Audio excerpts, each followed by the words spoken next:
At this time, you are going through Databricks Certified Associate Developer for Apache Spark course. In this section or module, we'll be covering details with respect to manipulating columns. Let's understand what all will be covered as part of this section or module.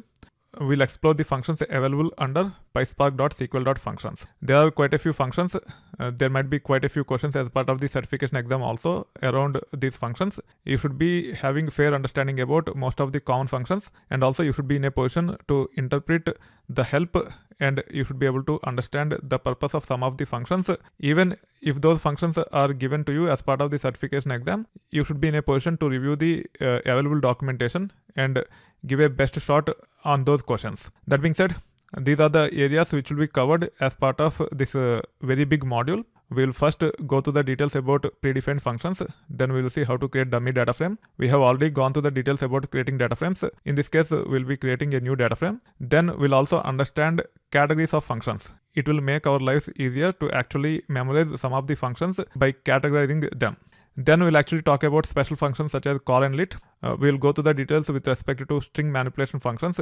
It is divided into 2 lectures. And then you will be going to the details with respect to date and time functions. They are divided into 5 modules. There will be quite a few details with respect to date and time functions. Also, you will see an example with respect to word count towards the end. On top of these things, there will be another section with respect to manipulating columns. It will be towards the end of the course. There we'll be actually talking about some of the important functions related to processing JSON data. You will be exploring details with respect to functions such as explode outer, so on and so forth in that section or module. That being said, make sure you go through this module with care. There might be quite a few questions with respect to this module, but they are pretty straightforward, and also they will be used as part of the regular projects also. You need to ensure you have better handle around how to manipulate columns using some of the common functions. Go through each and every lecture and make sure you practice enough so that you are comfortable with respect to functions that actually manipulate the columns. All these functions are available under this module, pyspark.sql.functions. In this lecture, let's get an overview of predefined functions using Spark data frame APIs. We typically process data in the columns using functions that are there as part of this module. It is nothing but pyspark.sql.functions. All the functions that are there in this module are typically used as part of data frame APIs such as select, filter, group by, sort, order by, etc. Let's recap about the functions or APIs to process data in data frames. They are nothing but these ones. To project, we use either select or with column or drop or select expression. To filter, we use filter or where. To group the data and perform aggregations, we use group by, and then we invoke ag or the aggregate functions directly. To sort the data, we use these APIs. All these are covered in other sections or modules in this course. That being said, as part of these APIs, we have to pass column names or expressions. That's where the functions in this module comes handy. We typically use these functions on top of columns to process data while projecting or filtering or grouping or even sorting. You will understand what I'm talking about as you go along with this sectional module by going through all the lectures that are covered in this sectional module. As I have mentioned, we should be able to pass column names or also expressions as part of these APIs. Expressions include arithmetic operations, transformations using functions from pyspark.sql.functions. This is what we are going to cover in this sectional module. As part of this module, we have approximately 300 functions. However, we use 40 to 50 very frequently. I'll be covering most of those 40 to 50 in this sectional module. We can actually categorize all these functions into some important categories. They're nothing but string manipulation, where we'll be having a bunch of functions to manipulate the strings, date manipulation, etc. Now let's talk about how we typically use the functions before actually getting into the details about exploring those functions. First, I have created a data frame. The data frame name is nothing but orders. Orders contain 4 fields. You can see that I have specified the schema as well. In this location, I have CSV files. Using those CSV files and this schema, I'm able to create a data frame by name orders. You should be able to expand this and you should be able to review the schema as well. You can see that the data frame contains 4 fields: order ID, date, customer ID, status. You can also review the data types here. Now, typically whenever we want to manipulate columns using functions that are there as part of pyspark.sql.functions, we import those functions like this.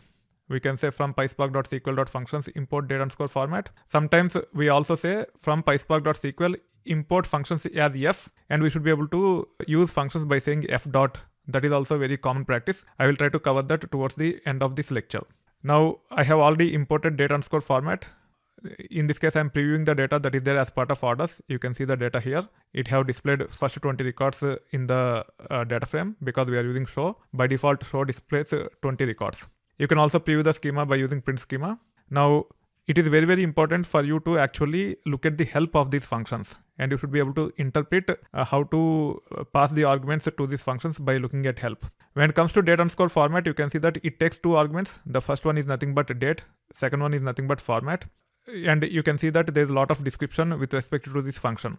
You should be able to read this, understand what this function is, what all arguments it takes, how the arguments are supposed to pass to this function, and you have to take it further. In this case, I'm just giving overview, and hence I'm not getting into too many details with respect to help. But keep in mind that you use help on top of functions to understand what is going to happen using these functions, and also how to use these functions, and then start using these functions. Over a period of time, you will inherit the ability of using the help and able to use these functions without worrying too much about Googling.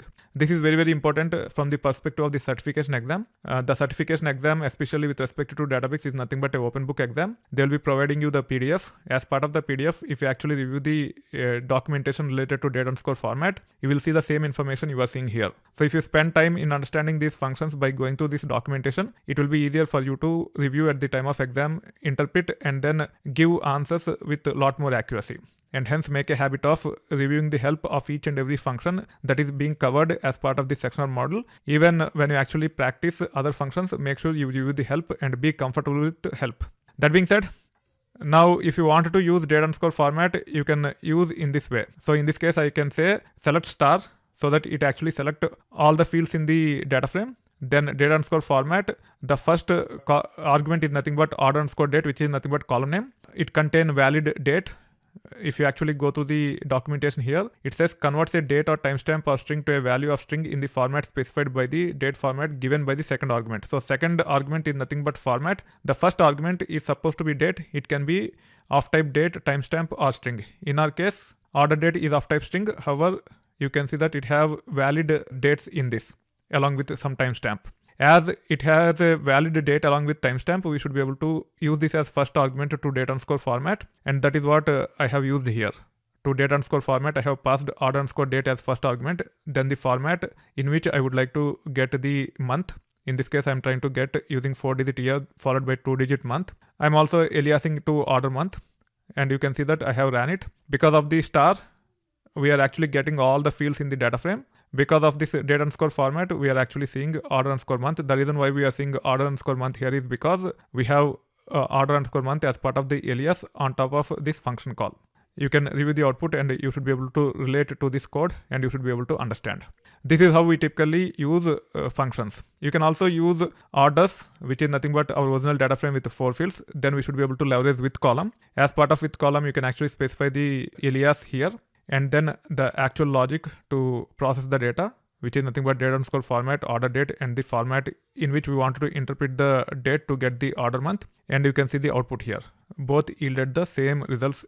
You can actually review the output and you can confirm. You can also use these functions as part of other functions that are there on top of data frame, such as filter, group by, sort, order by, etc. Sort and order by are for sorting, filter or where are for filtering.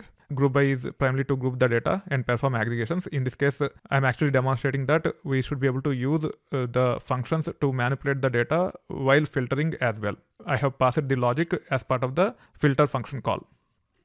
You can see the output here. It is only printing the data related to 2014 January. The rest of the data is discarded. You can also see that I am actually using group by to group the data based on this logic. And also I am actually providing alias. That's why you are seeing order month here. We are able to get the count for each month. It means we should be able to use the functions that are there as part of Pyspark.sql.functions even as part of group by to group the data based upon certain derived values. In this case, the derived values are nothing but months based on the date. In this manner, you should be able to use as part of order by or sort also to sort the data. As I have mentioned to you earlier, either you should be able to import the functions in this approach. You can see here, either you should be able to import the specific function or you can also import in this manner. Okay, you can actually say from Pyspark.sql, then import functions as f. Now you should be able to use date underscore format in this manner as well. So instead of importing specific functions, you can actually import the entire functions module as a specific alias, and then you should be able to use all the functions that are there as part of functions module. In this case, I will just use help on top of this to validate whether it is working as expected or not. So let me say help. Let me make sure this is passed to help. Now let me run this. You can see the output here, which means it is working as expected. This is how you can actually get started with the predefined functions that can be used to process the data in the columns leveraging Spark data frame APIs. As part of this course, earlier we have gone through the details about how to create Spark data frames using Python collections. You have seen quite a few complex examples. In this case, let's revise about how to create a dummy Spark data frame leveraging that knowledge. So first, I am creating a list. The list contains only one element. The element is of type tuple. You can see here. This tuple also contains only one value, which is nothing but x. So I have created a list of one tuple. The tuple contains only one element. Using this, we should be able to create a dummy data frame with only one column and one record in it. Once you have the list like this, you should be able to use the spark.create data frame, and you should be able to pass the list of tuples, and then you should be able to specify the column name, which is nothing but dummy, and you should be able to specify the data type. This will take care of creating a data frame by name df. It will contain one column and one value. You can actually see the output of the print schema here. There is only one column. It is of type string. You can also review the output. You can see that it have only one value, x. The column name in this case is nothing but dummy because we have specified dummy here. That being said, one of the advantages of using this dummy data frame is to explore the functions using select, so that we have better understanding of the functions that are there as part of the pyspark.sql.functions. You can see here, in case I wanted to explore all the options related to current_date, instead of having a full-blown data frame, I should be able to use this dummy data frame, and I can take it further. If you are from Oracle background, there is something called as dual. We typically use this approach to explore the functions. In this case, sysdate is nothing but Oracle function which gives us the current date. We should be able to validate using this approach if you are using Oracle. If you are not from Oracle background, don't worry too much about it. You can completely ignore it. I just want to make sure that the Oracle guys can actually transition into data frame APIs easily. That's why I'm actually referring to Oracle. Otherwise, there's not much importance with respect to Oracle in this case. That being said, now if you wanted to use data frame APIs to explore certain functions, once you have the data frame which have only one column and one row, you should be able to use select like this. Then you should be able to use the function like this, and you should be able to explore the functions. You can actually see the details here. I have created the data frame by name df, and then I have imported current_date from pyspark.sql.functions. Then I'm actually using current_date as part of select. You can see the output here. Now you can also provide aliases for these things. We have already gone through these quite a few times in the past. You can relate to this once again. Whenever we have certain functions, instead of displaying names like this for the columns, if you wanted to specify a custom name, we should be able to use alias like this on top of the column object or function call, and we should be able to specify the desired name. In this case, the desired name is nothing but current_date. Now if you look at the output here, it only says current_date. There are no circular brackets like this, which means the function output is actually renamed using this name. This is another example of creating dummy data frame. However, in this case, I have created a data frame with 4 rows, not just 1 row. I have created employees list first. It contains 4 tuples. Each tuple contains values related to multiple attributes. There are 7 of them. The first one is related to employee ID, then employee first name, employee last name, salary, country or nation, phone number, then social security number. So we have 4 such records. All of them contain similar data, but for different employees. Now we should be able to use this list of tuples, and we should be able to create a Spark data frame using this approach. In this case, as we have seen earlier, to spark.create data frame, I have passed the list of tuples, which is nothing but employees. Then I have specified the schema using appropriate names along with the data types. You can see that data frame is created. You should be able to see the output here. These are the columns we have as part of this data frame. You can also review the output. Now we'll be using this quite often.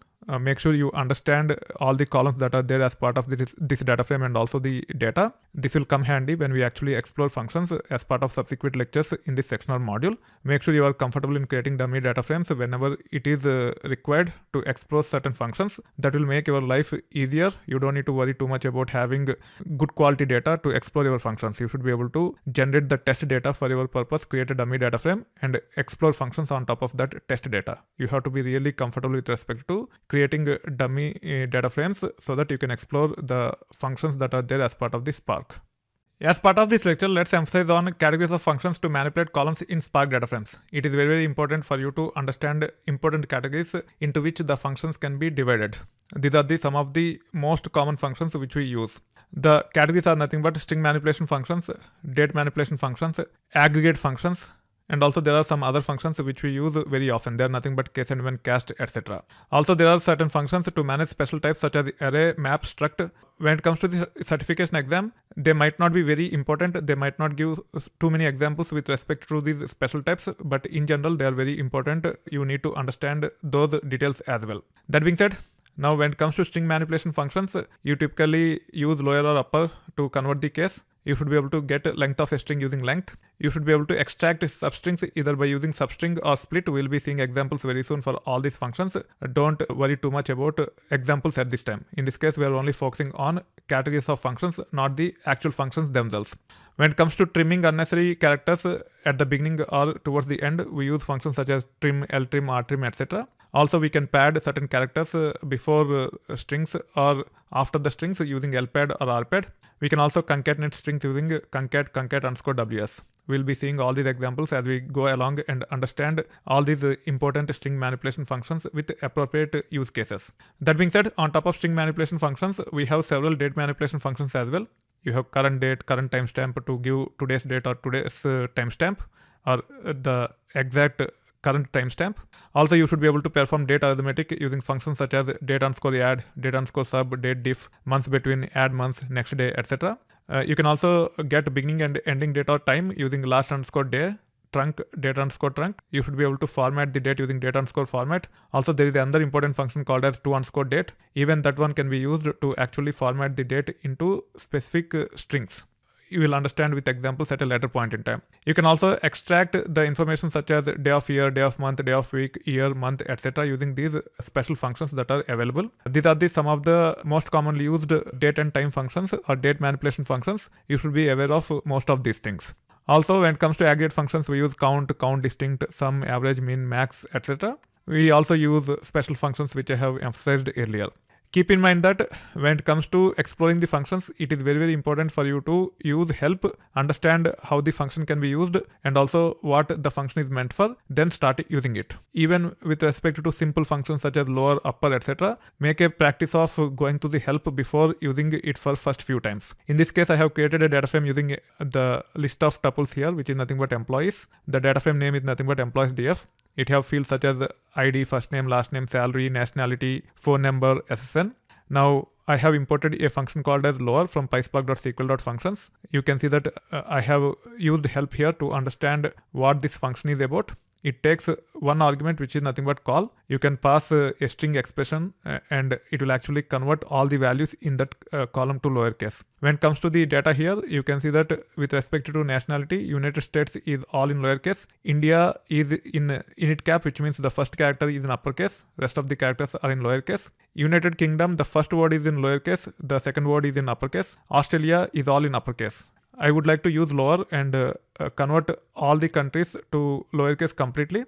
This is how I should be able to use with column on top of data frame and use lower function on top of nationality. I am giving the same name here, which means it will replace the existing nationality column, and you can see the values here. All the values are in lowercase, whereas earlier they are not in lowercase. Now, using the help, you should be able to understand some nuances with respect to this function. Irrespective whether it is a simple function or a complex function, make sure you go to the help when you start using it for first few times. Once you get complete hang on those functions, you should be able to use those functions without going to the help. Once again, I'm reiterating, it is very, very important for you to review the help, especially if you're going to give the Databricks certification exam. Databricks certification is open book exam at this time. They'll be providing you a PDF. As part of the PDF, you'll be seeing similar details in the form of a one big PDF. As long as you are able to interpret the information here, you should be able to interpret the information that is there as part of that PDF as well. So make sure you interpret the details that are provided to you with respect to help on each and every function which you are going to explore. And also from the regular usage perspective also, it is a better practice to actually review the help, get better at the details that are provided before using it. Also make sure you use these functions using several examples so that you get complete control of all the important functions that might be relevant on day-to-day usage as well as the certification exam. As we have explored some of the important categories of functions to manipulate columns in Spark data frames, now let's go through the lectures where we'll be covering quite a few of these important functions in detail. As part of this lecture, let's understand how to get help on Spark functions. It is not only important to understand how to get help, but also to understand how to interpret. Let's take a few examples and then let's take it further. In this case, we have imported 5 functions: data_format, call, lit, concat, and concat_ws.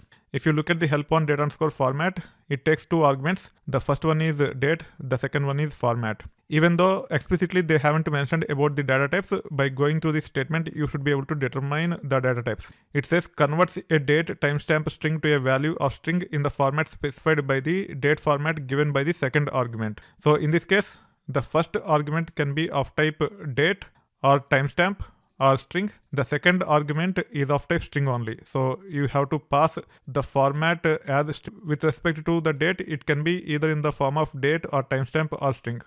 Keep in mind that date or timestamp are also of type string only. If you have a value like this, which is nothing but standard date, you can actually call it as date format as well. If you also have timestamp details along with date like this, we can actually call it as timestamp type as well. That being said, in this case, data_format takes 2 arguments. The first one is either of type date or timestamp or string. When it comes to data or timestamp, they are special strings. The second argument is always of type string. You can see the example here. This is how you should be able to specify the pattern. Then the date which is in this format is being converted to this one. So don't worry too much about data_format at this time. As part of subsequent lectures, you'll be going through quite a few examples with respect to data_format. At the time, you'll understand more about data_format. For now, we are primarily focused on how to get help and how to interpret the details which are provided by the help.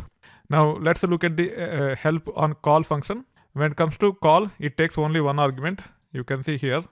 You can go to the details here. It returns Pyspark.sql.column type based on the given column name. So when it comes to return type, it is nothing but of type Pyspark.sql.column. When it comes to argument, you are supposed to pass column name. In this case, with respect to the argument, the data type is not explicitly specified. But looking at the examples, you can determine that the column names are actually passed as strings only. Now let's go to the details with respect to lit. Lit also takes 1 argument. When it comes to return type, it is nothing but Pyspark.sql.column. You can actually pass a literal value. When it comes to literal value, it can be either numeric value or it can be float or double or string or anything. Which means when it comes to argument type here, it can be anything. It is only saying literal value. You need to understand that literals can be of any type. Now let's go to the help on concat. When it comes to concat, it takes 1 argument. However, it is varying argument, which means you should be able to pass multiple arguments of same type. If you go to the description, it says concatenates multiple input columns together into a single column, which means we typically pass the column names as strings or column objects to it. The values will be concatenated for us. When it comes to type of the columns that are passed here, those columns in the data frame can be of type string or binary, or it can be even compatible array columns. You can see the example here. When it comes to the column names, the names of the columns are nothing but S and D. You should be able to use S and D like this as part of concat. The values in S and D will be concatenated for us. You can actually see the output here. S contain ABCD, D contain 1, 2, 3. When we use concat on these two, it have returned ABCD 1, 2, 3. This is another example with respect to concat where columns A, B and C, which are of type array, are actually concatenated together. You should be able to go to the details here and you should be able to understand. So you need to relate the explanation here with the examples and you should be able to figure out what the explanation actually mean. Now let's take another function which is nothing but concat_ws and let's go to the help related to it. When it comes to concat_ws, it takes 2 arguments. The first argument is nothing but separator. The second argument is again variable number of columns. If you go to the details here, it says concatenates multiple input string columns together into a single string column. However, you can also give a separator. It uses that separator and it will actually concatenate all the column values with separator in between. You can go to the example here and you can see in this case we have two columns S and D. S contain ABCD, D contain 1, 2, 3. When you say concat underscore WS with hyphen as first argument and the two columns S and D as second and third arguments, you can see that S and D are concatenated with hyphen in between. This is how you should be able to go to the details and start interpreting the help related to the functions. So to understand how to get help and interpret details related to Spark functions, we have gone to the examples such as date underscore format, call, then lit, and then concat as well as concat underscore WS. For most of the cases, we actually pass columns. Even with respect to date underscore format, the first argument is of type column. However, the type of the column can be of type date, timestamp, or string. When it comes to the second argument, it is of type string only. You have to pass a string literal with respect to the second argument for date underscore format. When it comes to call and lit, we typically pass strings as arguments. They both return column type object. When it comes to concat and concat underscore WS, we pass column names. You can see here with respect to concat underscore WS on top of column names, we are also passing a string literal as first argument, which is called as separator. So make sure you go through the help and understand how help is presented to you, and also make sure you understand how to interpret. Whenever you actually explore new functions, it is better to go to the help and try to understand what it actually meant for, and then you should be able to use it more appropriately. If you are planning for Databricks certification exam, you will not be able to get help like this. However, they will be providing you the documentation. As part of the documentation, you will be able to see the details of each and every function in this format. As long as you understand how to interpret these details, you should be able to answer more questions accurately. So make sure you start exploring the details of each and every function so that you get better at understanding what they actually meant for by going through the details. As part of this lecture, let's go through special functions called as call and lit that are available as part of pyspark.sql.functions. These are also typically applied on top of columns or literals. Let's go to the details so that we understand what we are talking about. Call function takes call name or expression as argument and return column object. We should be able to pass the call names as strings to call, and it will return column object. There are a few reasons why we have to do that. You will understand as we go along with this lecture. Lit function takes a constant value as argument and return column object. Lit is from literal, and literal means constant value. Sometimes we might have to add a constant value to existing column values.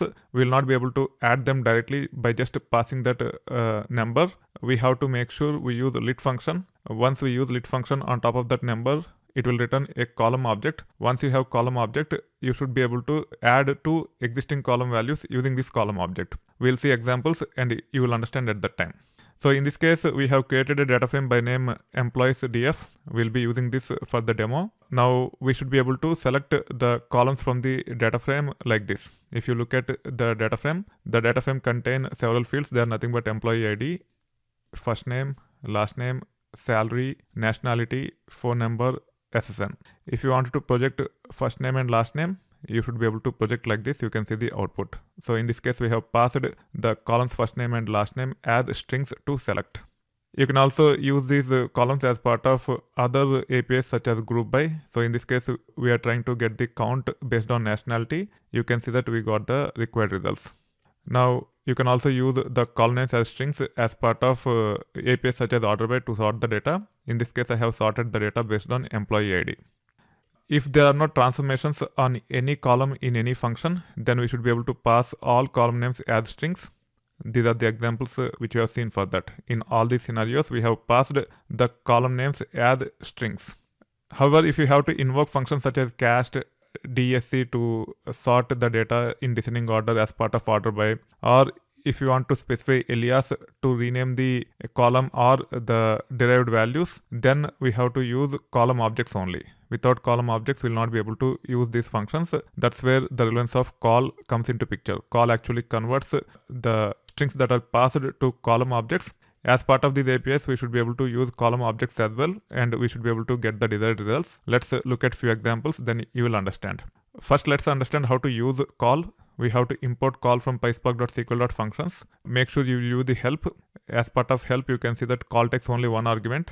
You can see that as part of the examples, they are passing some strings to it. These are nothing but column names. However, we can also pass some functions as well. However, the function calls already written column objects, and hence we don't need to use on top of function calls. But if you are actually passing column names as strings, and if you wanted to invoke functions such as desc, cast, alias, etc., then you have to use call. So this is very simple function. There's nothing complicated. When it comes to the return type with respect to call, it actually returns pyspark.sql.column.column. This is the object which it actually returns. You should be able to get the help on this class, and you should be able to explore all the functions that are available. Now, if you wanted to use call to actually convert the string-based column names into column objects, this is how you should be able to use it. In this case, as part of select, I am selecting first name and last name. This time, I am actually converting the string-based column names to column objects, and I am selecting. For this simple example, whether you use call or you just pass column names as strings, it doesn't matter. Both yield the same results. Now, let's say you wanted to convert all the values in first name and last name to upper or uppercase. In that case, we can use a function called as upper that is available as part of pyspark.sql.functions. We should be able to import like this. We can also check the help on upper. Upper takes call names as arguments, and it actually return column type object. So the return type of most of these functions that are available as part of pyspark.sql.functions are of type column. As they are of type column, in this case, even though I'm not invoking call function, as I am using upper, the return type of these are nothing but column only. If you want, you can actually copy this, paste here, then you should be able to say type. You can see that the return type of upper of first name is nothing but pyspark.sql.column.column, which means it is nothing but column object. So if you are using functions like this, and if you wanted to provide aliases, we don't need to use call once again. As this actually returns column type object, whatever functions that are available as part of column class will be available on top of these functions, or whatever is written by these functions. Now, in this case, I have used upper on first name and last name, and I can see the output here. We have passed both first name and last name as strings only. However, upper actually returns column type object. Now, call is the function which will convert call name from string type to column type. We can also refer call names as column type using data frame name.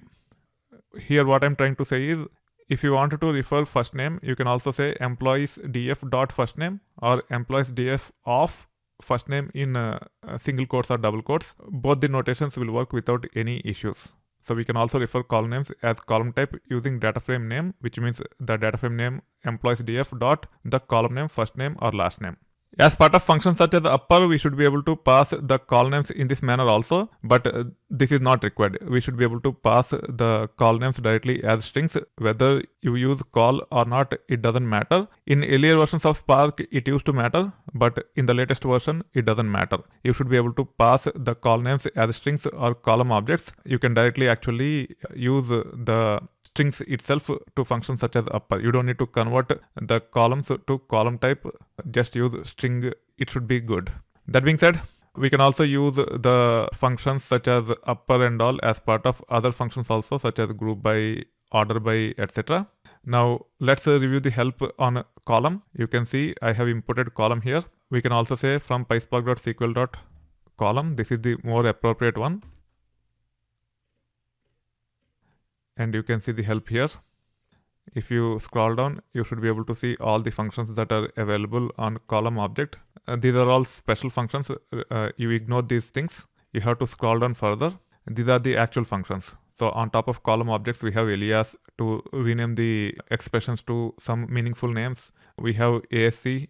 ASC is typically used as part of order by or sort, along with ASC nulls first, ASC nulls last. There are also functions which starts with DESC. ASC functions and DESC functions are typically used as part of order by on top of column objects. You should be able to use YAS type to cast. You can also use between. Like this, there are several functions that are available on top of column type objects.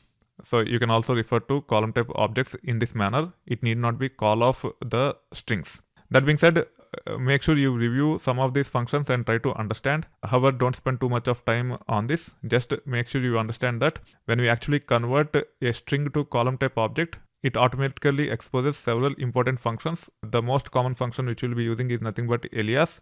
Sometimes we might use cast or as type. Like that, there are quite a few functions which we'll be using. As long as you understand the usage of those functions, you are good to go. Now, if I scroll down further, you can see that I am trying to use DESC here as part of order by. However, it is failing because I am trying to invoke DESC on employee ID as string. This is not column type object, and hence it is failing. It is saying string object has no attribute DESC. If you think about it, if you look at the functions on string class, there is no function by name DESC. That's why it is failing. If you try to use the existing function, it will give a different error. Now I'm actually converting employee ID, which is of type string, to column type object using call. You can see here. Then I'm actually using DESC. You can see that data is sorted in descending order by employee ID. So DESC function is used on top of column object. You can also see that I'm able to sort the data in descending order by first name by using call of first name, by converting string first name into column object, and then by using DESC function on top of it. You can also see that I'm actually using alias. And you can also see that I'm actually referring the column name in this manner. This will actually return column type object, and hence it automatically exposes functions. However, in this case, I'm actually passing this to upper, and then I'm actually providing alias as first name. And you can see that data is sorted in ascending order by first name. However, I have used this expression only to sort, not to project. That's why you are not seeing all the first names in uppercase. If you wanted to even project, then you have to make sure you use select. As part of select, you have to use upper, and then you have to take it further. In this case, I'm not trying to project all the first names in uppercase. I'm just sorting the data by converting the values in the first name in uppercase. That's why you are not seeing the values in uppercase here. Now this is another approach. This will also return a column type object. I'm passing it to upper. Again, this will actually return a column type object. As it returns column type object, we are able to use alias on top of it and give a name called as first name to it. Otherwise, the call name will be something like this. Alias will actually give us meaningful names for our expressions. These are some of the important things which you need to keep in mind with respect to call. Now let's get into the details related to lit. We might want to add a literal to the column values. For example, we might want to concatenate first name and last name separated by comma and space in between, something like this. So between each and every first name and last name, in this case Bill and Gomes, I want to have comma and space in between. So comma and space is constant across all the rows. In this case, we will not be able to directly pass like this. You can see that it is failing. If you go to the error, it is saying cannot resolve comma space given input columns. The input columns in the data frame employees df are nothing but these ones. So in this case, it is actually trying to look for column with this name. You can see that there is no column with that name as part of the data frame. That's why it is failing.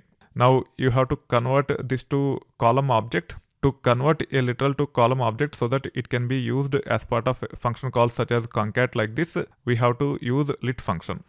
Only when we use lit function, the string will be converted to column object. Once it is converted to column object, we should be able to concatenate with other column values. Even this approach will not work. In this case, I'm trying to use the call names using data frame and then the call names within the data frame. Even these ones return column object, but this is still literal. That's why it is still complaining with the same error. Actually, both mean same, and both the approaches will not work. Now, if we pass the literals directly in the form of string or numeric type, then it will fail. As I have mentioned to you earlier, it will search for column by name using the string passed. In this example, it will check for column by name, comma and space. There is no column with this name, that's why it is failing. Now we have to use lit to solve this problem. In this case, I have imported lit function. Let's review the help on lit. It is pretty straightforward. It takes only one argument. It is typically a literal. It will convert that literal to column object. You can see here, it creates a pyspark.sql.column of literal value. You can see the example as well here. Lit of 5 is aliased as height. Then it is being used downstream. So don't worry too much about this unrealistic example. We are going to see a lot more realistic example, and you will understand the relevance of lit very soon. We'll be using concat function. If you look at the help on concat, concat takes variable number of arguments. So it is very important for you to interpret this. you have star at the beginning, which means it takes variable number of arguments. Now we have to read this. It says concatenates multiple input columns together into a single column. So you can pass multiple column objects to it. It will actually concatenate all those and it will return one column object. The function works with strings, binary, and compatible array columns. In this case, we are actually passing the column names as strings. We can also use binary and compatible array columns.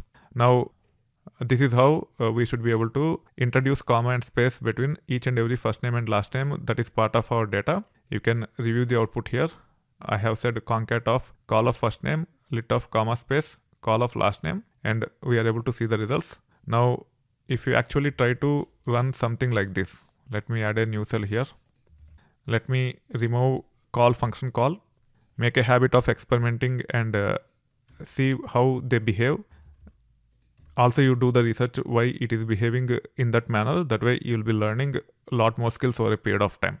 Now, I need to make sure that the employees df is created. Let me scroll up here. Let me run this. And also let me run this. Now, employees df is created. Now, let me scroll down to the location where we are trying to experiment. In this case, we need to make sure that all these functions are imported. Now, all the three functions are imported. Now, let's run this. You can see that it is working without any issues. So, in this case, first name and last name are valid column names. However, this has to be converted to column type object so that it can be used to introduce between first name and last name. You can also use this approach. You can see the output. It is working as expected. You can also refer to these columns using data frame dot the column name or data frame in square brackets the column names in single quotes or double quotes. All the approaches will work. Now let's look at another example. In this case, we are trying to compute bonus amount using 20% of the salary. However, this approach will not work. In this case, you are passing salary as a string and then you are trying to multiply the column type object. Lit of 0.2 will actually return column type object. However, due to some data type related issues, it will not work. When it comes to concat function, here we are actually using a function. Because it's a function, internally they have implemented in such a way that even if you pass the first name and last name as strings, it will work. However, in this case, we are not invoking any function. We are just saying salary multiplied by lit of 0.2. As we are not invoking a Spark function to compute this, it will not work.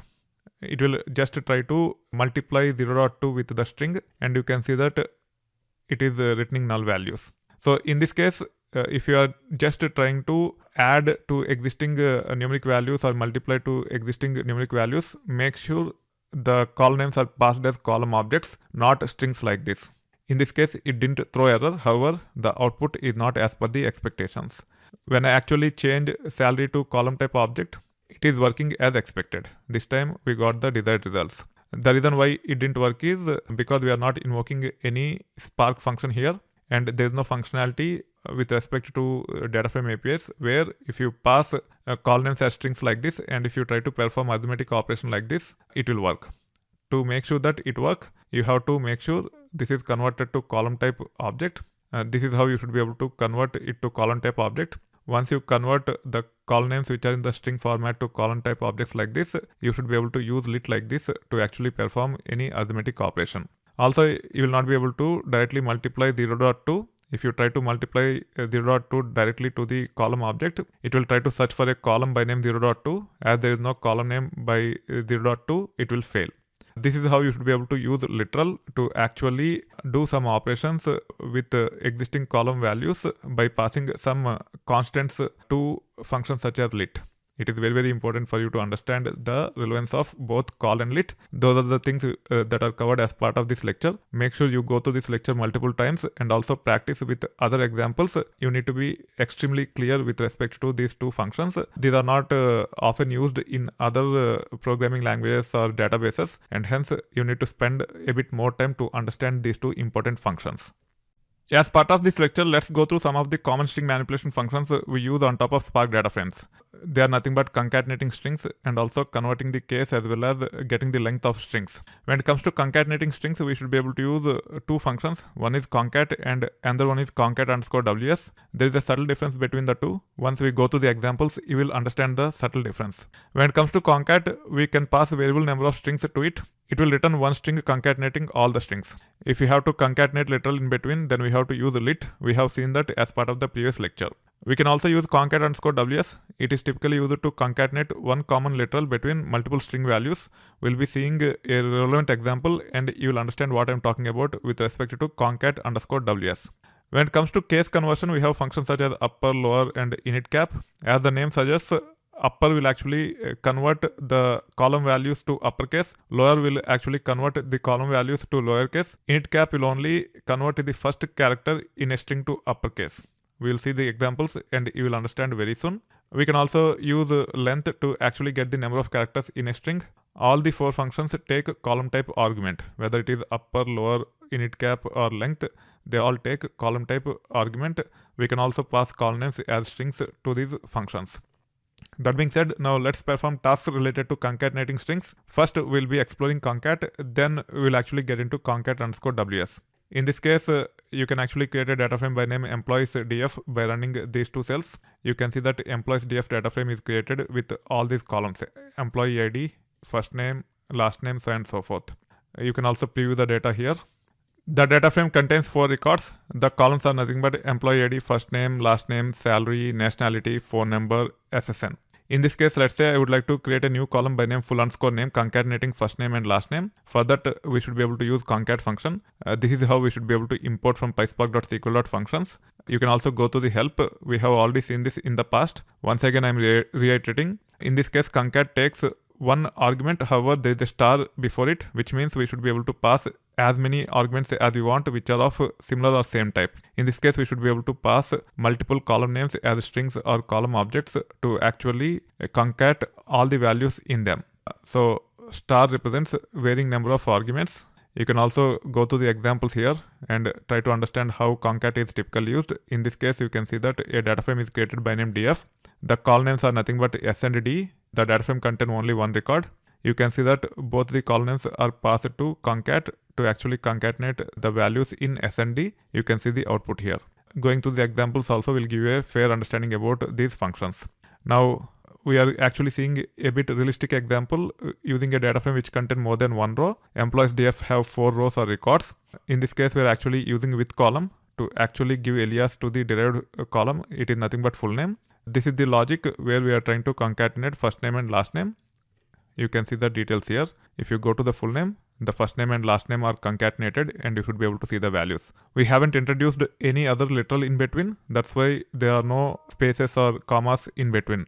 It just says first name immediately concatenated with last name to generate this full name.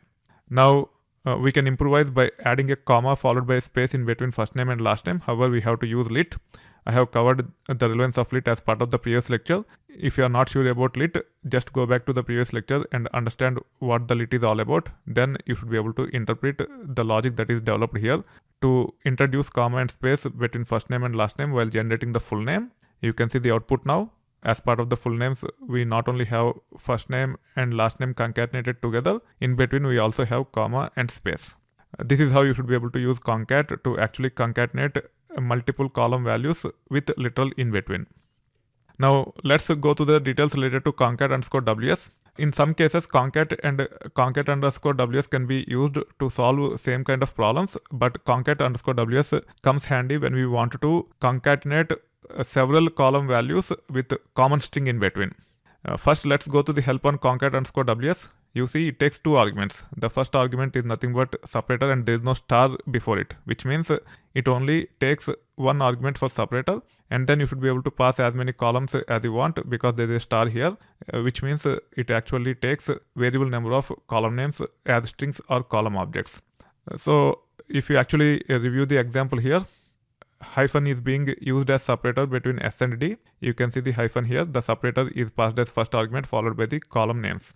Now let's review the full name logic with concat_ws. We should be able to solve this problem using this approach. Either you can use concat like this to concatenate first name and last name with a comma and space in between. You can see the usage of concat to get the similar results.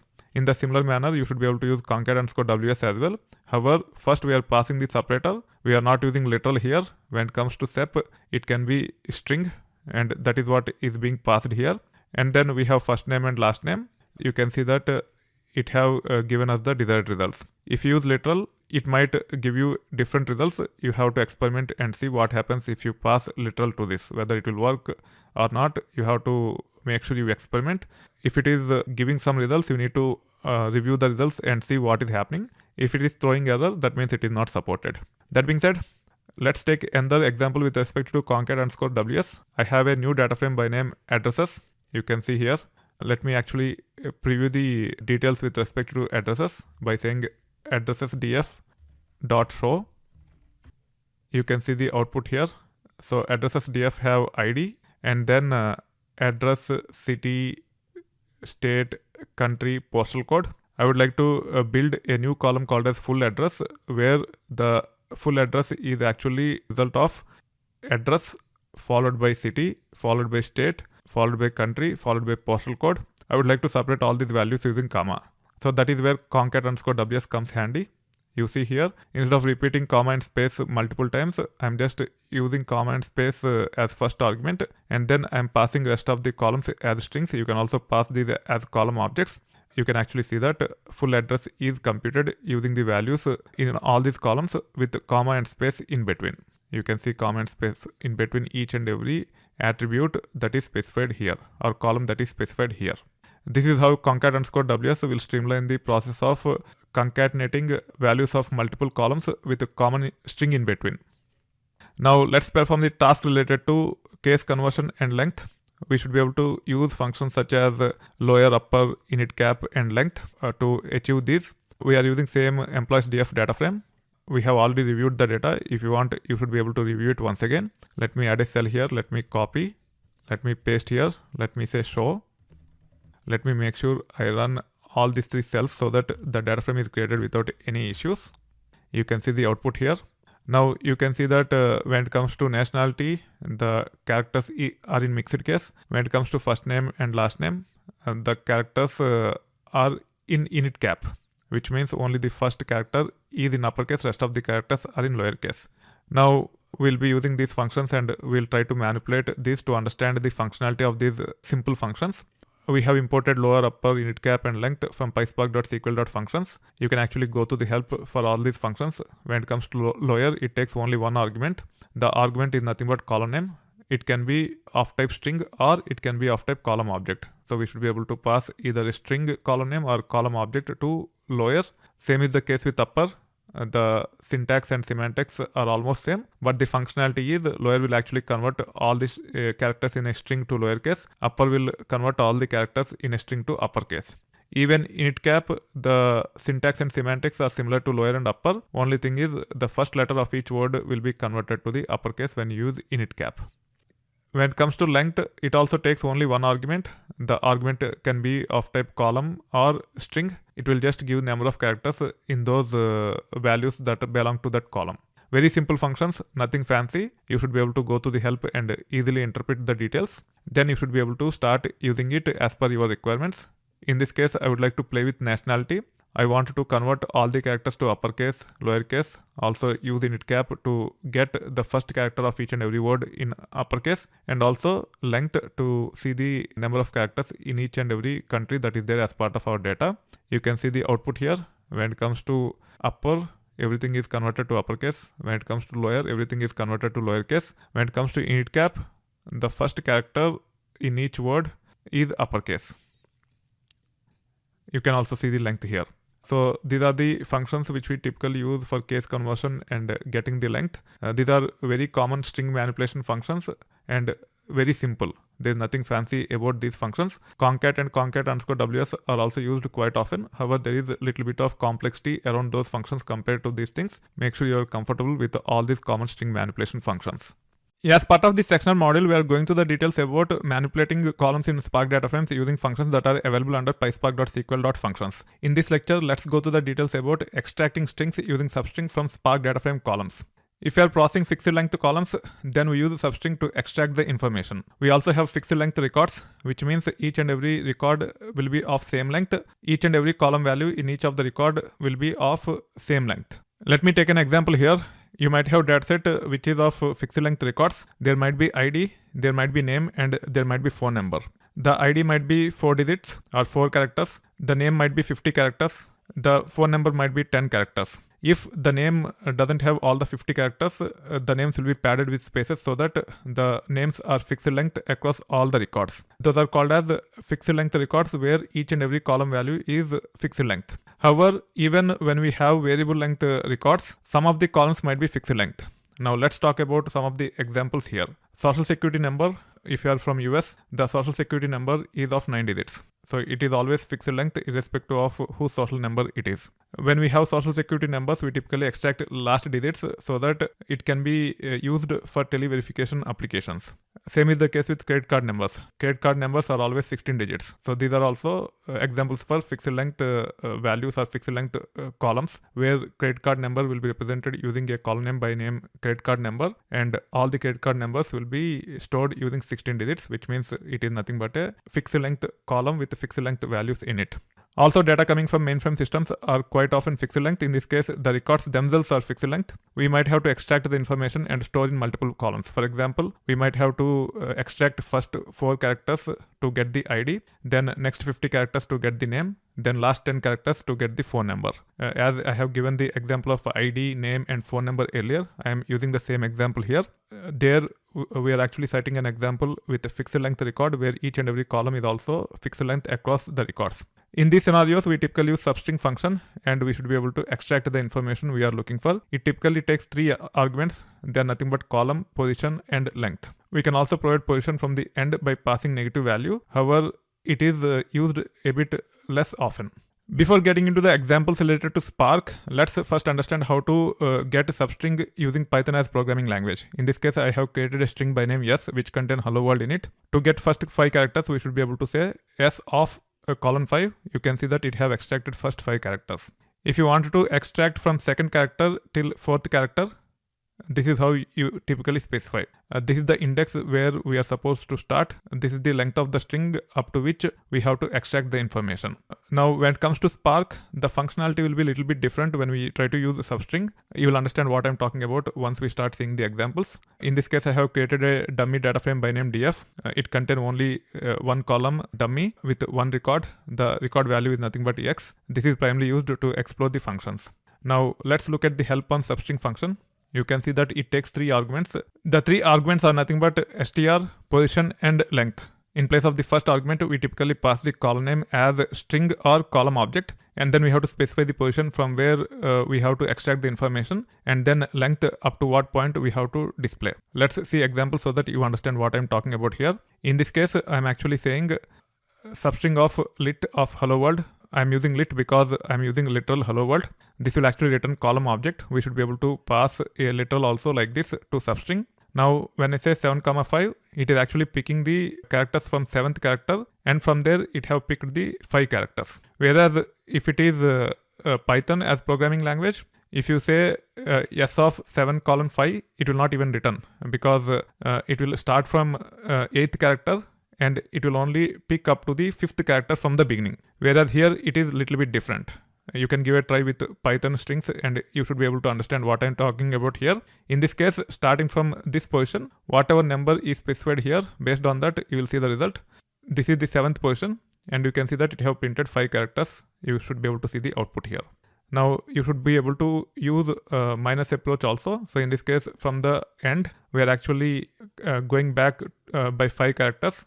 And then we are saying comma 5 to get the last 5 characters. This is how we should be able to use negative values to begin from the end. Now, let's perform realistic tasks with respect to substring. In this case, we'll be creating a list of employees with the name, SSN, and phone number. We have seen this earlier also. As we have SSN, the SSN format will be 3 digits, then space, then 2 digits, then space, then 4 digits. the overall length of each and every SSN is nothing but 11 characters. We have fixed length SSNs. When it comes to phone number, we also have phone number as part of the data frame. The phone number contain country code. It can be 1 to 3 digits, then area code 3 digits, then phone number prefix 3 digits, then phone number remaining 4 digits. All the 4 parts are separated by spaces.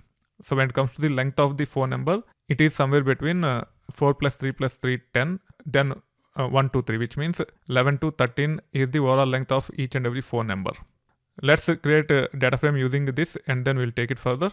In this case, we'll try to extract last 4 digits from the phone number. Even though a phone number is not a fixed length column, still we should be able to use using this approach. Also, when it comes to SSN, it is a fixed length column, and we should be able to extract last 4 digits without any issues. We should be able to come from the beginning or from the end with respect to SSN. With respect to phone number, we have to come from the end only. Once you see the example, you will understand what I'm talking about here. This is where I'm creating the data frame. You can actually preview the output of this data frame. You can see the phone numbers here. This is total 10 plus 2, 12, and then there are 3 spaces in between, so 15 characters. This is 16 characters. This is also 16 characters. This is also 16 characters. When it comes to SSN, all of them are nothing but 11 characters. Now, in this case, I'm actually importing both substring as well as column. I'm importing column to just show we should be able to pass the call names as column objects using call function. We can also pass column names as strings. You can see here. Both yield the same results. When it comes to phone number, as it is variable length column, we have to use this approach only. Only then it will work. In this case, we are saying phone number, comma, -4, which means last 4 characters from the end. From there, we have to pick 4 characters. That's why we are using 4 here. When it comes to SSN, either we can go forward or we can come from the end. We can also say -4, 4 even with SSN, or we should be able to say 8, 4, starting from the 8th character till 11th character, it will pick the values. You can see the output here. In this case, I'm just passing the call names as strings instead of column objects. Even here, we are seeing the same results. You can also print the schema here when we actually extract the last 4 characters because they are just numbers. I'm actually invoking a function called as cast on top of substring. You can see here, I'm casting them to integers, and you can actually see that the data type of those 2 fields are of type integers. Make sure you understand the relevance of this cast function also, even though it is not the focus area for this lecture. It is very, very important for you to understand the relevance of cast function. We use it quite often to actually typecast the values to their original types. That being said, this is how we should be able to extract strings using substring from Spark data frame columns. It is typically used to extract the information from fixed length strings. However, it can be used even from variable length strings. In this case, we have shown an example related to phone number where the phone numbers are of variable length. However, we are able to extract last 4 digits without any issues. As part of this lecture, let's go to the details about extracting strings using split from Spark data frame columns. In the previous lecture, we have gone through the details related to substring. Now we are talking about split. Split is typically used to actually extract the strings from variable length columns. Let's look at some of the examples. I will actually go to the examples once I adjust this. The classic example is address.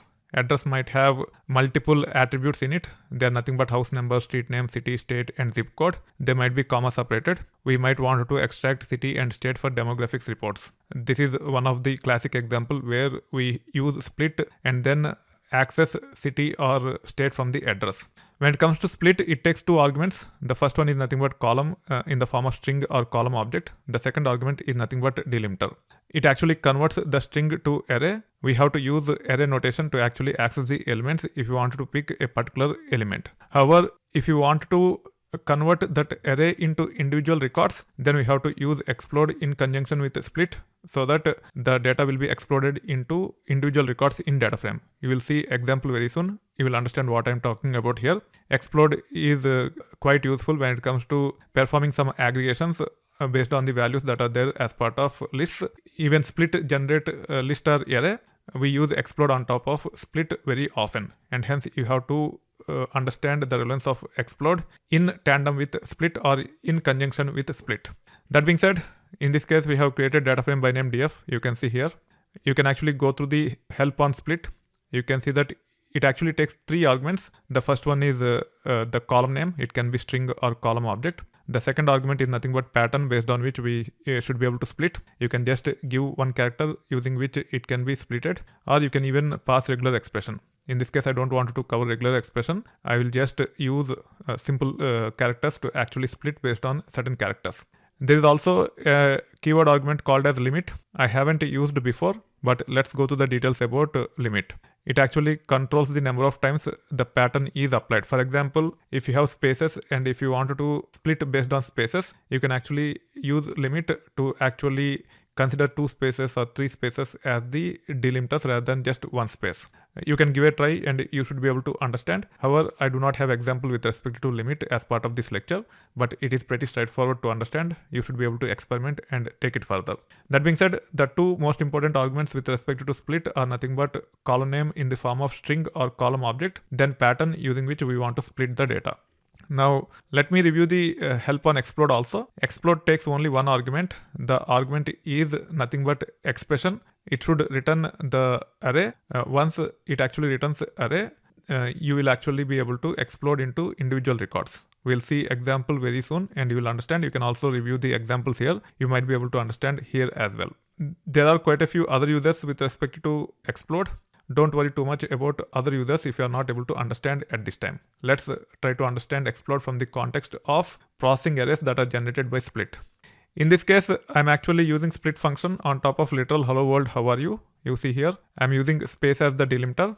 Now you should be able to see the output by running this piece of code. You can see that it still returned only one record. The record is in square brackets, which means the data type is array. It's not string anymore. So one string is converted to one array. That array contains 5 elements. You can count, there are 5 elements in this. Now let's understand how to access these individual elements in this array. You can see that I'm not using any square brackets here. I have just used split on top of hello world, how are you with space as delimiter. It have generated the array. Now if I wanted to access the third element, you can actually use square brackets on top of the split. You should be able to say 2. It will actually pick the third element from the array. You can see here. This will actually result in array. By saying of 2, we are able to see the third element, which is nothing but this one here. This is how you should be able to get the element you are looking for. It comes quite handy when we try to extract city or state from the address. Now, if you want to explode this array into individual records where we would like to see 5 records, that's where the explode comes into picture. You see here, I'm using explode. I'm providing alias as a word. Now this data frame have one column. The name of the column is nothing but word. You can see that the data frame contain 5 records. So one string is converted to one array after applying split. After using explode on top of the output of the split, it have exploded into 5 rows. The one array now is exploded into 5 rows in the data frame. And that is how explode comes handy with respect to using on top of split. We'll be seeing quite a few examples at a later point in time with respect to explode. Don't worry too much if you do not understand the complete relevance of explode. Now when it comes to extracting the substrings from the main string, most of the problems can be solved either by using substring or split. However, when you want to split on a specific character, when the data is delimited by character, split comes handy. Substring might not be useful at that time. Now let us perform few tasks to extract information from fixed length strings as well as delimited variable strings using split. We'll be creating a data frame by name employees.df. You can see here the data frame is created. If you actually review the data here, when it comes to phone numbers, it is plural. And also if you look at the data, even though the format of phone number is same as what we have seen earlier, we have multiple phone numbers for each and every employee. The phone numbers are actually separated using comma. Now let's perform a task about how to break these phone numbers into individual phone numbers and also how to explode them into records. Then we'll actually take it further to actually use split to even extract other information we are looking for. In this case, you can see the employee ID and phone numbers alone. You can see that there are more than one phone numbers as part of phone numbers field for each and every employee ID. These phone numbers are separated by comma. Now you should be able to use split and then explode on top of it. I'm using with column. I'm providing alias to this derived field as phone number. Now you should be able to see the output here. This is the employee ID. And this is original phone numbers. This is SSN. This is the phone number because of the explode. The employee ID have 2 phones. Also, when it comes to employee ID 3 as well as employee ID 4, all these 3 employees have 2 phones.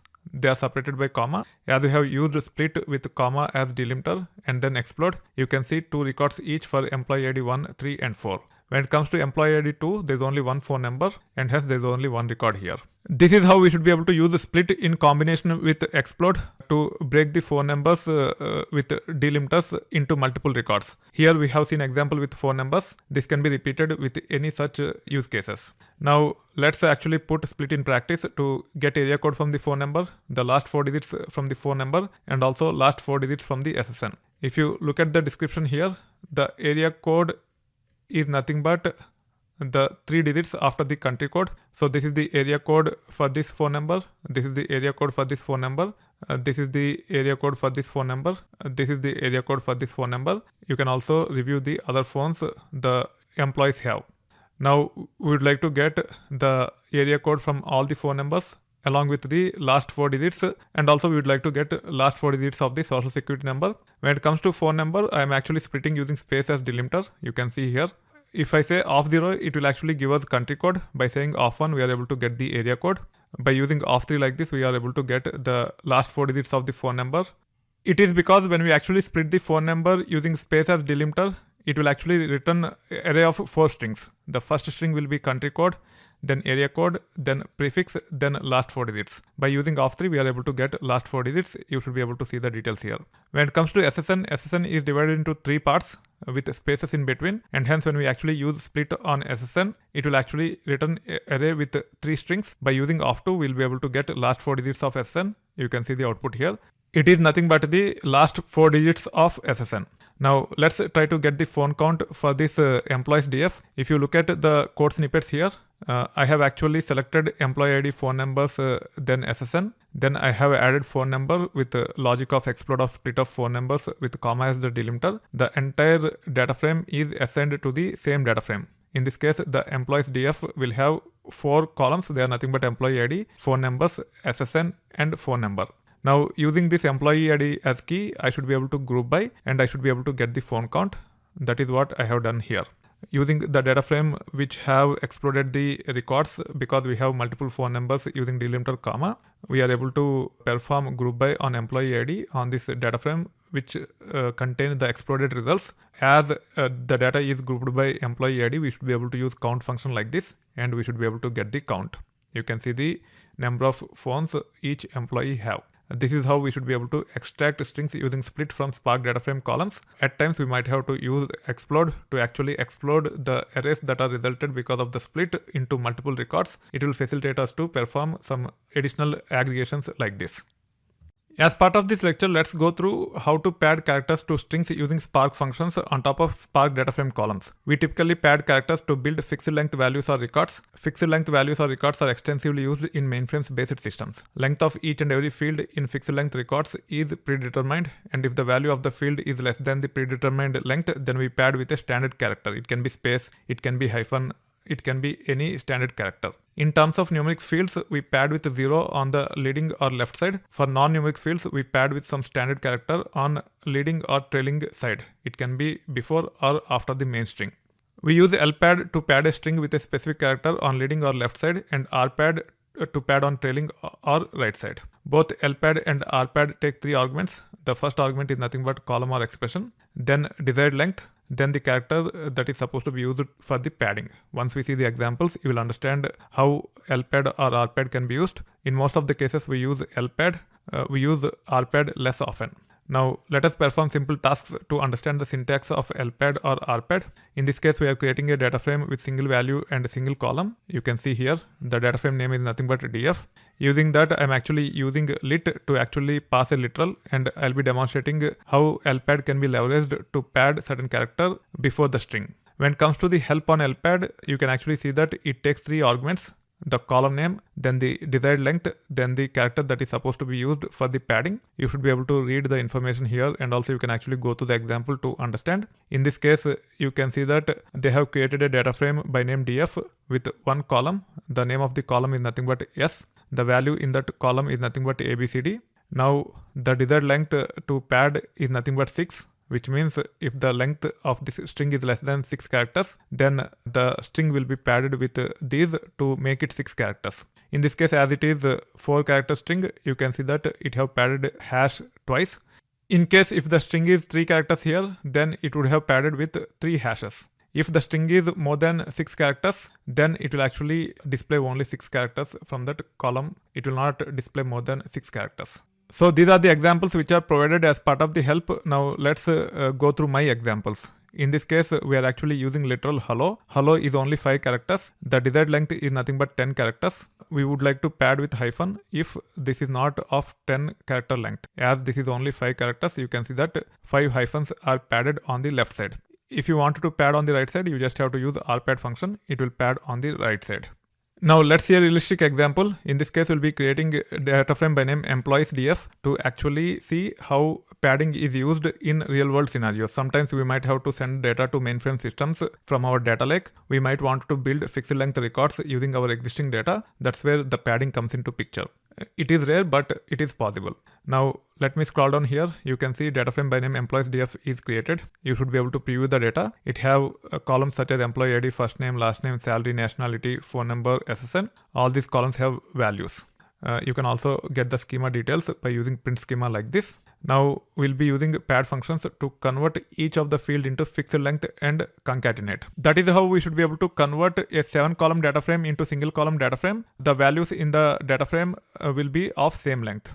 When it comes to employee ID, it should be of 5 characters and we should be padding with 0. Typically we pad on the left side. When it comes to first and last names, they should be of 10 characters and we'll be padding with a hyphen on the right side. When it comes to salary, we'll be padding with 0 up to 10 characters. Again, we'll be padding on the left side. When it comes to nationality, it should be 15 characters and we'll be padding with hyphen on the right side. When it comes to phone number, it should be 17 characters and we'll be padding with hyphen on the right side. SSN is anyway fixed length with 11 characters and hence we'll be leaving it as is. Now we'll be creating a new data frame by name emp fixed df with column name employee. We'll be previewing the data so that you understand what I'm talking about. While previewing the data, we'll be disabling the truncate. Now in this case, we are importing lpad, rpad as well as concat. We have already seen examples related to concat earlier. You should be able to understand what concat is all about. Now I can actually use lpad and rpad in this manner to actually get the desired output. You can see the output here. This is how you should be able to convert a multi-column data frame into single column data frame by padding each and every column value with some standard character and then concatenating them. And this is one of the rare use cases, but it is possible use case. This is one of the scenarios where we use padding. There are quite a few other scenarios also you will be able to explore once you understand the usage of these functions depending upon your requirements. That being said, this is how we should be able to pad characters around strings in Spark data frame columns. As part of this lecture, let's go to the details about trimming characters from strings in Spark data frame columns. We typically use trimming to remove unnecessary characters from fixed length records. Fixed length records are extensively used in mainframes and we might have to process it using Spark.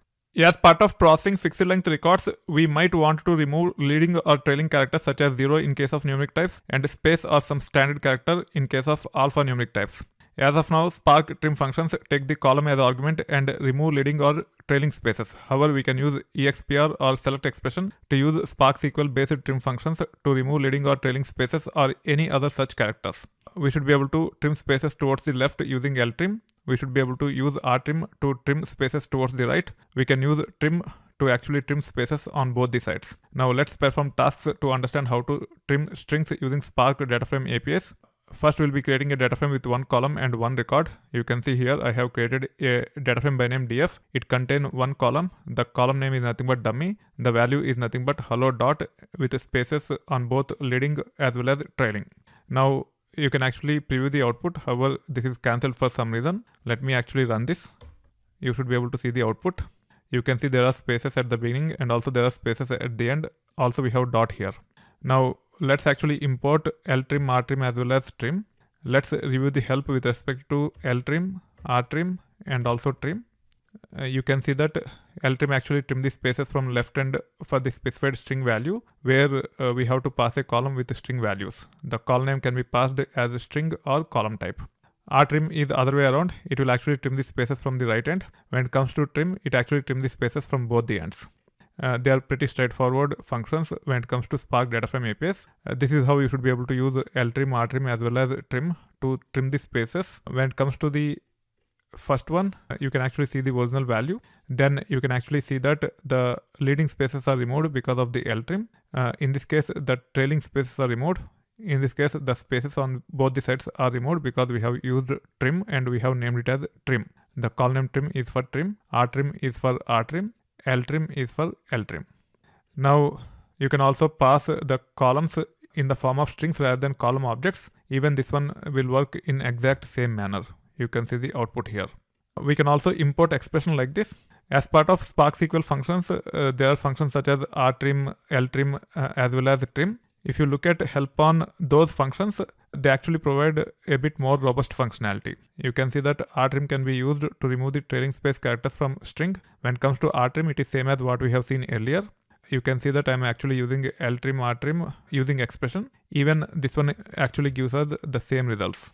However, if you look at trim function, trim actually gives us a little bit more flexibility. Let's look at the help related to trim. When it comes to trim, you can actually say trim of string or column name. It will actually trim the leading and trailing spaces. You can also use trim both from str and few other variations. Let's scroll down here. You can actually say leading, trailing, etc. You can also specify the string using which you want to do trim. It need not be space, it can be something else also. Whatever string you pass by saying string then from str, it will actually trim based on the strings that are passed. You can also use both leading and trailing in this format. You can actually say both trim string from string, leading trim string from string, trailing trim string from string. So the trim function that is there as part of Spark SQL functions gives us a lot more robust functionality compared to other functions that are there as part of Spark SQL and also data frame APIs. Now let's look at the example related to ltrim, rtrim as well as trim using Spark SQL's trim function. You can see the output here. You can see the original value as part of the dummy column. This is the original column name. Now ltrim is alias for this expression. As part of this expression, I am saying trim with leading spaces from dummy. It will actually remove the spaces on the left side. Then when it comes to the last one, it is named as trim. You can see here. We have trimmed the spaces on both the sides by saying both space from dummy. You can see the output here. The spaces are gone. Now when it comes to the second one, I have used rtrim as the column name. You can see here. As part of the expression, I am saying trim of trailing dot from rtrim of dummy. So first I have removed the spaces from dummy column using rtrim function. Rtrim only removes spaces on the right side. Using that string, which is nothing but this part with dot, I'm actually saying trailing dot. So the trailing dot from the spaces hello dot is removed. You can see the output here. There is no dot here. So we have used trailing dot from rtrim of dummy. First we have used rtrim to remove the spaces on the right side. Then we have used dot to actually remove the dots as well. So when it comes to trim, you can not only trim using spaces but also other characters. This is how you should be able to trim characters from strings in Spark data frame columns. Keep in mind that the functions that are available as part of pyspark.sql.functions are not robust enough. At times we might have to use the functions that are there as part of Spark SQL. We should be able to use expr like this or select expr, and we should be able to specify the logic in this manner. This is SQL style syntax. You have to use this syntax to actually trim the characters to get the desired results. Keep in mind that Spark SQL is not extensively tested as part of the Databricks certification exam. If you want, you just be prepared with this. If you are not comfortable, for now don't worry too much about it. Yeah, we have understood quite a few details related to string manipulation functions. Now let's get started with date and time manipulation functions. In this lecture, we'll focus on the date and timestamp format. When it comes to getting the current date, we should be able to use a function called as current_date. Date will be returned using this format. It is nothing but 4-digit year followed by hyphen, then 2-digit month followed by hyphen, then 2-digit day of month. We can use current_timestamp to get current server time. Timestamp will be returned using this format. This is nothing but the date which we have seen earlier, then space, then 24-hour format, then minutes, then seconds, then milliseconds. All of these are separated using column. Hours will be by default in 24-hour format. We should be able to change using appropriate functions. That being said, we have created a dummy data frame with one column, a dummy, and one row X. We'll be using it to experiment around these functions current_date and current_timestamp. You can actually preview the data of df. It have only one column dummy and one row X. Now I am importing current_date and current_timestamp. We should be able to review the help. Current_date as well as current_timestamp doesn't take any arguments. When it comes to current underscore date, it returns the current date at the start of query evaluation. So it is actually start of the query evaluation. For whatever reason, if the query takes time, it will actually give the start time. For example, if you run at 11:59 before the midnight, by the time it executes, even if it take 2-3 seconds for whatever reason, it will return the previous date, not today's date. That is what is meant here. You have to understand what they actually meant here. You can actually see the details with respect to current underscore date. It have returned today's date. Now you should be able to review the help related to current underscore timestamp. It returns the current timestamp at the start of query evaluation. You can actually see the complete timestamp by saying truncate equal to false when you use show. You can see the complete format with respect to current underscore timestamp. So these are standard date and timestamp format. Sometimes we can actually store these as strings as well. However, as long as the format is in this manner, they are valid dates and timestamps stored in string data types. Sometimes we might have to deal with the dates or timestamps in string. They might not be in non-standard formats. For example, this is the date which is in non-standard format. This is the timestamp which is in non-standard format. We should be able to use functions such as to_date or to_timestamp to convert these to standard date or timestamp respectively. Let's look at the details here. First, I am importing to_date as well as to_timestamp. You can actually review the help related to to_date. To_date takes two arguments. The first one is nothing but column name. It can be string or column object. The second argument is nothing but format. Let's assume the column contain values like this. If you have to convert this to standard date, we have to pass appropriate format here. It is nothing but YYYY You can actually see examples as part of the help itself. We'll also see examples. Here you can see that I'm actually passing 2021 0228 to literal so that a column object is returned. Then I'm specifying the format in which this is supposed to be interpreted so that this is converted to standard date. You can see the output here. Because the format is YYYMMDD, it have actually converted this to standard date. Keep in mind that it is case sensitive. You have to use capital M only. If you use small mm, it will interpret as minutes, not months. Now, let's look at the help on to_timestamp. It is almost similar to to_date. Only thing is to_timestamp converts a non-standard timestamp to standard timestamp. You can see the example here. So in this case, I have year, month and day of month, then space, then hours and minutes. You can see that I'm specifying the format in which this is supposed to be interpreted. After YYMMDD, then space, then 24-hour format, which is nothing but capital H, then small mm, which represents minutes. You can see the output here. The string which contain date and time in a non-standard format is converted to standard timestamp. You can see that there are no milliseconds here. If you want, you can also deal with milliseconds. This is how you should be able to use current date and current timestamp to get today's date or the current timestamp, and use functions such as to_date or to_timestamp to convert non-standard dates or timestamps to standard dates and timestamps. Keep in mind that you remember the format of standard date and timestamp. When it comes to date, the standard format is nothing but this one. This is the standard format with respect to date. You can see here. When it comes to timestamp, the standard format is nothing but this one. You can review the output here to actually relate it to the format which is specified here. As part of this lecture, let us perform date and time arithmetic using relevant functions over Spark data frames. There are quite a few functions. They are nothing but date_add, date_sub, date_diff, months_between, add_months, next_day. All the functions are self-explanatory. I would highly recommend you to spend some time and go through the details here. Let's perform few tasks so that we understand how to take care of date arithmetic using these functions. You can actually get help on each and every function first and understand what all arguments need to be passed. Then you should be able to create a data frame by name date times df with columns date and time. Then we should be able to take it further. In this case, you can see that I have created a list of dates and times. Each and every element contain one date and one time. The type of each element is nothing but tuple. Using this list of tuples, I am able to convert to a data frame by name date times df. You should be able to preview the data here. The first column name is nothing but date, where we have standard dates. The second column is nothing but time, where we have standard times. Now let's add 10 days to both date and time values and also subtract 10 days from both date and time values. For that, we should be able to use data underscore add and data underscore sub. You can actually go to the help here. When it comes to data underscore add, the first argument is nothing but a column which contain the start dates. Second argument is nothing but integer value which is supposed to be passed.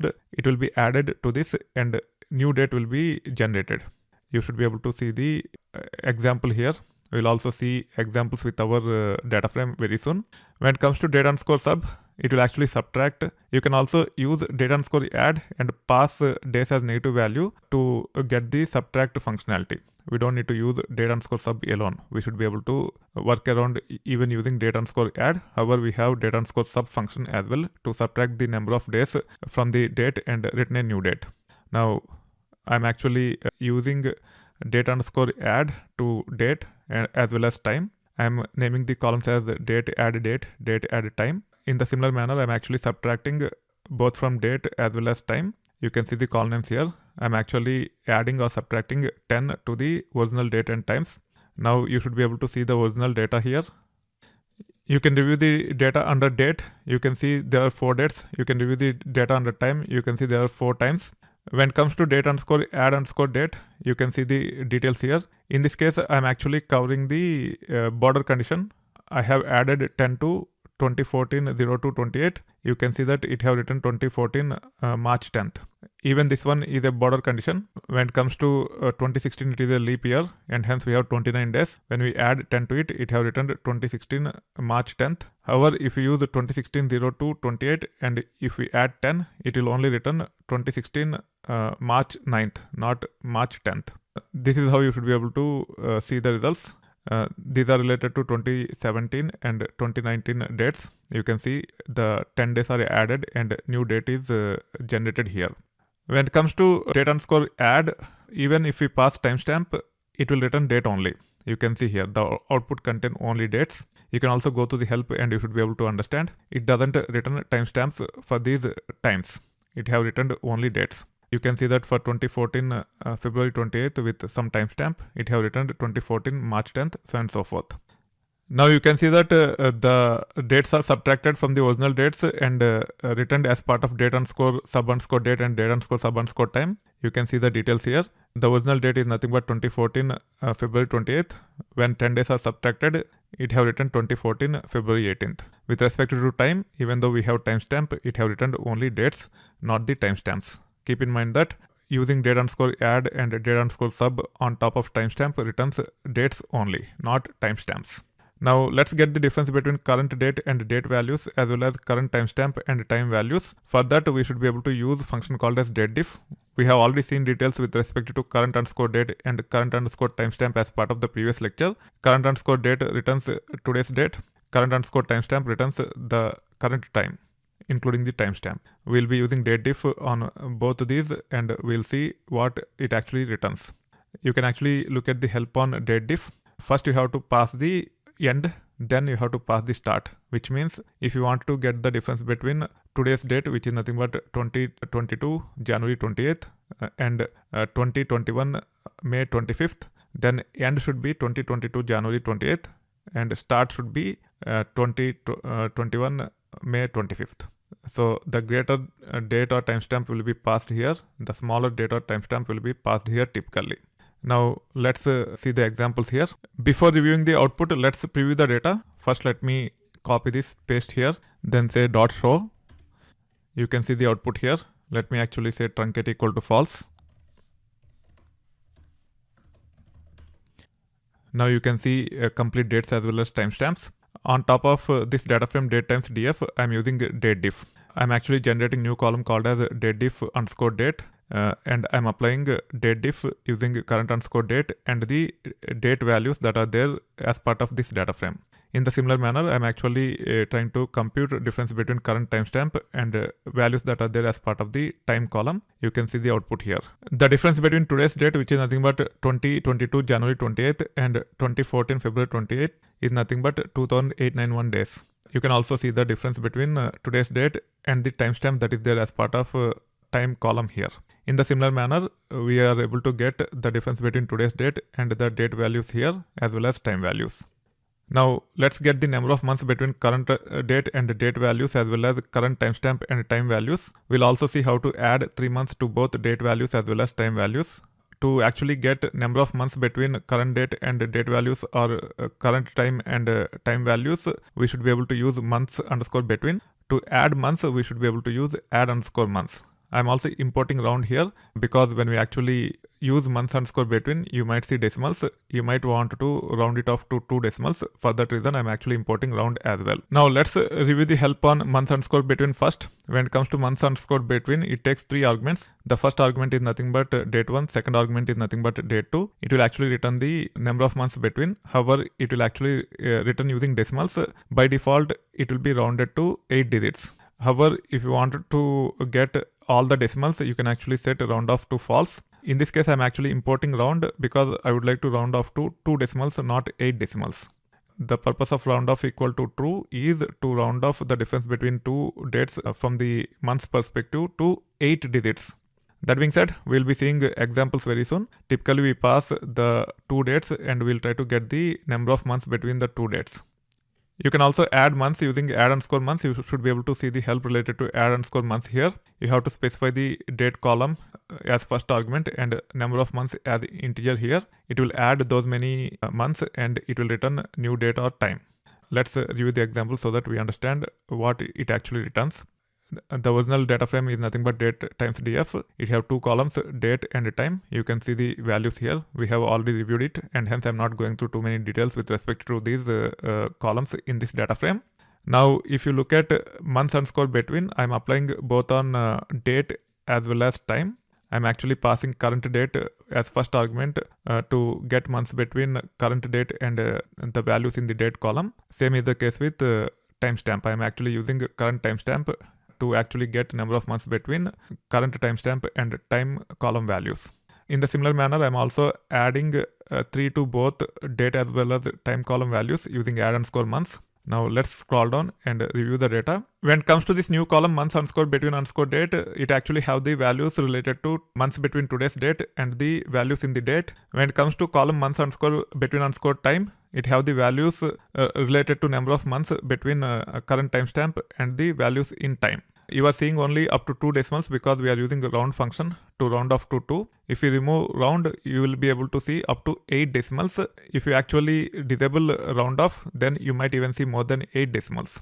Now let's review the details with respect to add underscore months underscore date and add underscore months underscore time. We have added 3 to both date values as well as time values. You can see that both of them have returned new dates by adding the 3 months. Even though we are using add underscore months on top of time column, which is of type timestamp, the values are only dates. There is no timestamp associated with these 4 values, which are computed based on the time column values. Keep in mind that add underscore months actually return only date, not time. This is how you should be able to use functions such as months between, add months, date underscore add, date underscore sub, date diff, etc. to perform the date and time arithmetic. Most of the functions return date type only even when they are used on top of timestamp values.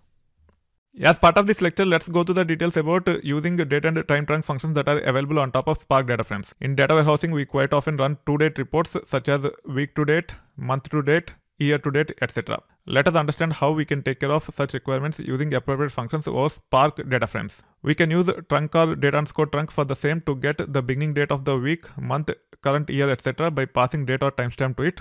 We can use trunc to get beginning date of the month or year by passing date or timestamp to it. For example, trunc of current underscore date with will give you the first of the current month. We can use date underscore trunc to get beginning date of the month or year as well as beginning time of the day or hour by passing timestamp to it. You can see the examples with respect to date underscore trunc. When it comes to the syntax, there is a subtle difference between trunc and date underscore trunc. We should be able to review the help and we can understand. And this is how we should be able to import trunc as well as date underscore trunc. Both of them are available as part of pyspark.sql.functions only. Now let's perform few tasks to understand more about these functions. First, let's create a data frame by name date times df. You can see the data in this data frame here. Now let's get beginning month date using date field and beginning year date using time field. For this, we should be able to import trunc. We can even achieve this using date underscore trunc. Let's review the help related to trunc. You can see the date column as first argument followed by format. You should be able to see how format can be passed here. You can either say YY for year. It will give the beginning date of the year. You can also use YY if the year is specified using only 2 digits. You can also give month or MON to truncate by month. You can also use small mm. Also, we have options such as week, quarter, etc. So we should be able to get the beginning date of week as well as quarter using trunc. Now let's look at the example here. In this case, I'm actually using a trunc on the date column by saying mm, which means it will actually give the first date of the corresponding month for the values that are there as part of the date column. For example, in this case, for this one, it will return 2014 February 1st. For this one, it will return 2016 February 1st, so and so forth. Also, I'm applying trunc on time column using YY. It will actually return the first date of the corresponding year. So in this case, for this, it will actually return 2014 January 1st. You can see the values in date underscore trunc as well as time underscore trunc here. Keep in mind that even though we have passed timestamp to trunc, it have returned dates only. It haven't returned timestamps. That being said, now let's see how to get beginning our time using date and time field. For this, we have to use date underscore trunc. You can actually review the help here. When it comes to date underscore trunc, the first argument is the format. The second argument is timestamp. With trunc, the first argument is the date or timestamp. The second argument is format. Here, it is the other way around. We have to first pass the format and then we have to pass the timestamp or date column. You can actually see what all formats are accepted. You can pass year, month, day, and also you can go up to microseconds. On top of microseconds, you can also pass milliseconds, second, minute, hour, week, quarter, etc. So date underscore trunc is a bit more robust and flexible compared to trunc. Now let's apply date underscore trunc on date and time and see what they actually return. In this case, I have applied date underscore trunc on date column by saying mm. We are able to get the first day of the corresponding month. However, you can see that it have returned timestamp by padding with zeros. Even when it comes to date underscore trunc on time using YY, it have returned the first date of that corresponding year along with the timestamp padding with zeros. It haven't got the timestamp from here. It have written timestamp, but it have padded with zeros. When it comes to date underscore trunc, you can also specify hour or day or any other low-level values as well to get beginning time of that corresponding format that is passed. So in this case, when I use date underscore trunc on date column by saying R, you can see that it have returned this value. Because it doesn't have any timestamp, it have just returned the midnight. But when I actually applied date underscore trunc on timestamp column, you can see that it have returned 10 with respect to hour. When it comes to the actual time, it is nothing but 10, then 123 milliseconds. Those 123 milliseconds are gone. With respect to this record where we have 8 hour, 8 minute, 8 second, blah, blah, blah, it have returned 8 only. So this is nothing but the time with respect to that hour at the beginning, which is nothing but 2016, February 29th, 8 for this one. So you are able to truncate up to the hour level. You can also truncate at minute or second level as well. So date underscore trunc is a bit more robust and flexible when it comes to generating to the specific date or time type of reports. It comes very handy. We can also use trunc for month to date, year to date, week to date, quarter to date, etc. Those are the most common reports. Also keep in mind that there are few subtle differences with respect to trunc and date underscore trunc. Date underscore trunc, as I have mentioned to you earlier, is a bit more flexible. When it comes to date underscore trunc, it takes the format as first argument, then the actual columns as the second argument. When it comes to trunc, it actually takes the columns as first argument, then format as the second argument. As part of this lecture, let's go through how to extract date and time using specific functions on Spark data frames. These are the functions that are available as part of pyspark.sql.functions to extract specific information from date or timestamp. They are nothing but year, month, week of year, day of month, day of week, hour, minute, second, etc. Most of these functions are self-explanatory and hence I'm not actually going through too many details. We'll just review help on all these functions and try to see few examples to understand what they are up to. First, we are creating a data frame. Then we are importing all the functions here. You can go to the help here. You can see that almost all the functions take only one argument. It is nothing but the column which contain dates or times in it. You can see all these functions actually take column as argument. We have already seen details with respect to current underscore date. Now using the data frame which contain only one column and one value, I'm actually invoking all these functions on current date, and we should be able to review the output here. Today's date is nothing but 2022 January 28th. Year actually returned 2022. Month actually returned 1. Week of year returned 4. So it means it is 4th week in this year. Day of year returned the day. You can see it is 28th day. If it is 2022 February 28th, then it will be 31 plus 28. It will return 59 here. When it comes to day of month, it is 28. For February 28th, it will return 28 only. When it comes to day of week, today is Friday and it is returning 6, which means it starts with I think Sunday as 1, then Monday 2, Tuesday 3, so and so forth, Friday 6, Saturday 7. Again Sunday will be 1. So day of week will actually return 1 to 7. It have returned 6 because today is Friday. It starts with Sunday. Sunday is 1. You should be able to look at help on day of week to get more details about it. Extract the day of week of a given date as integer. Typically it will be 1 to 7. It haven't given all the details here, but I'm familiar about it. It will return 1 to 7 only. It starts with Sunday and ends with Saturday. Now let's scroll down here. You can also import functions in this manner, and you should be able to get the current timestamp. Now we'll be exploring a few additional functions such as hour, minute, second.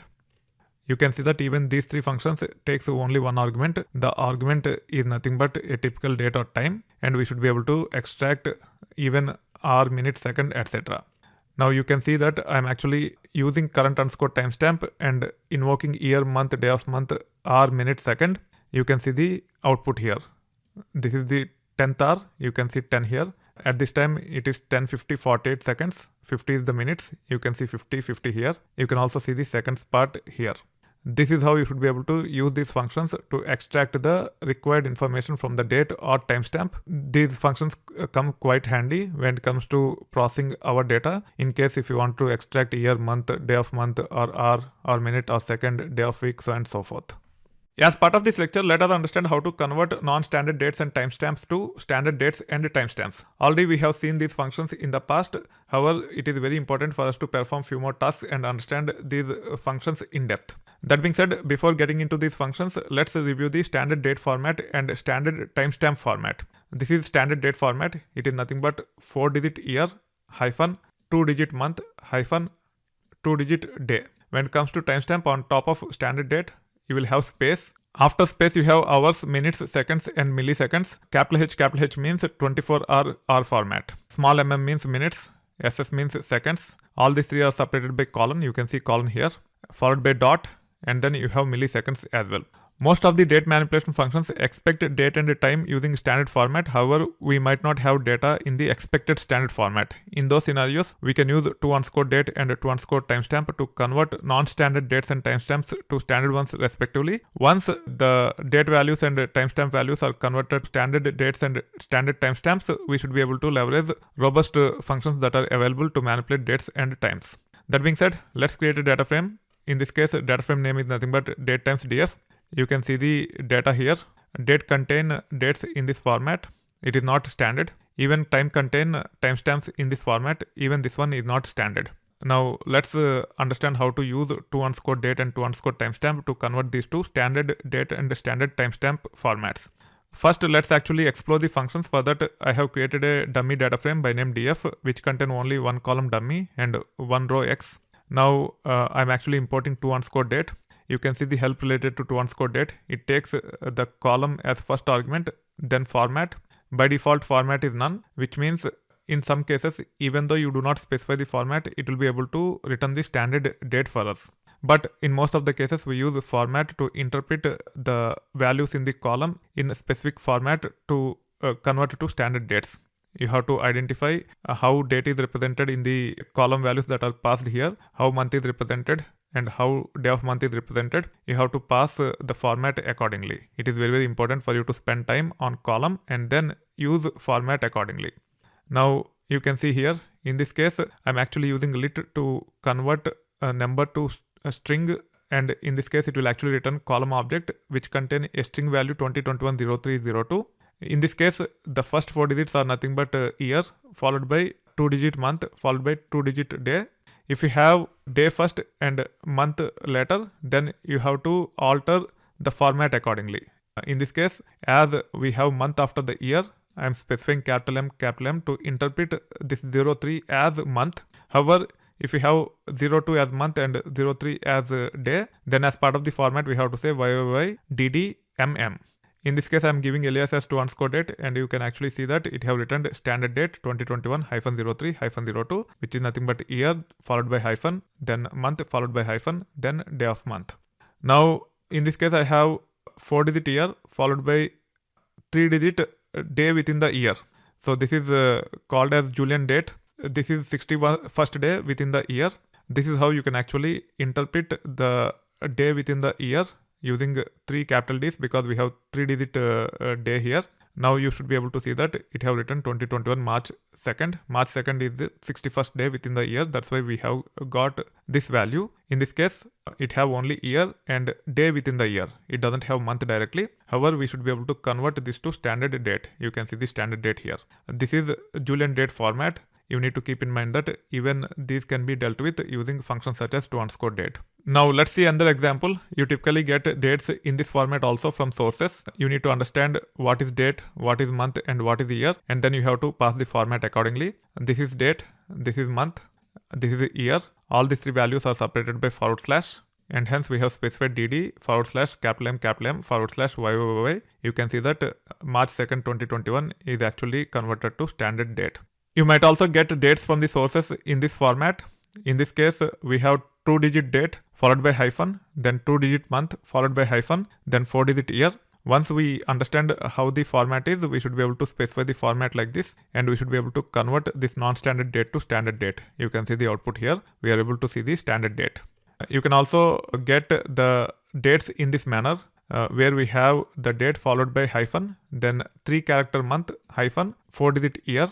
If you have 3-character month like this, then you have to specify capital M like this. It will actually take care of converting this non-standard date to standard date. You can see the standard date here.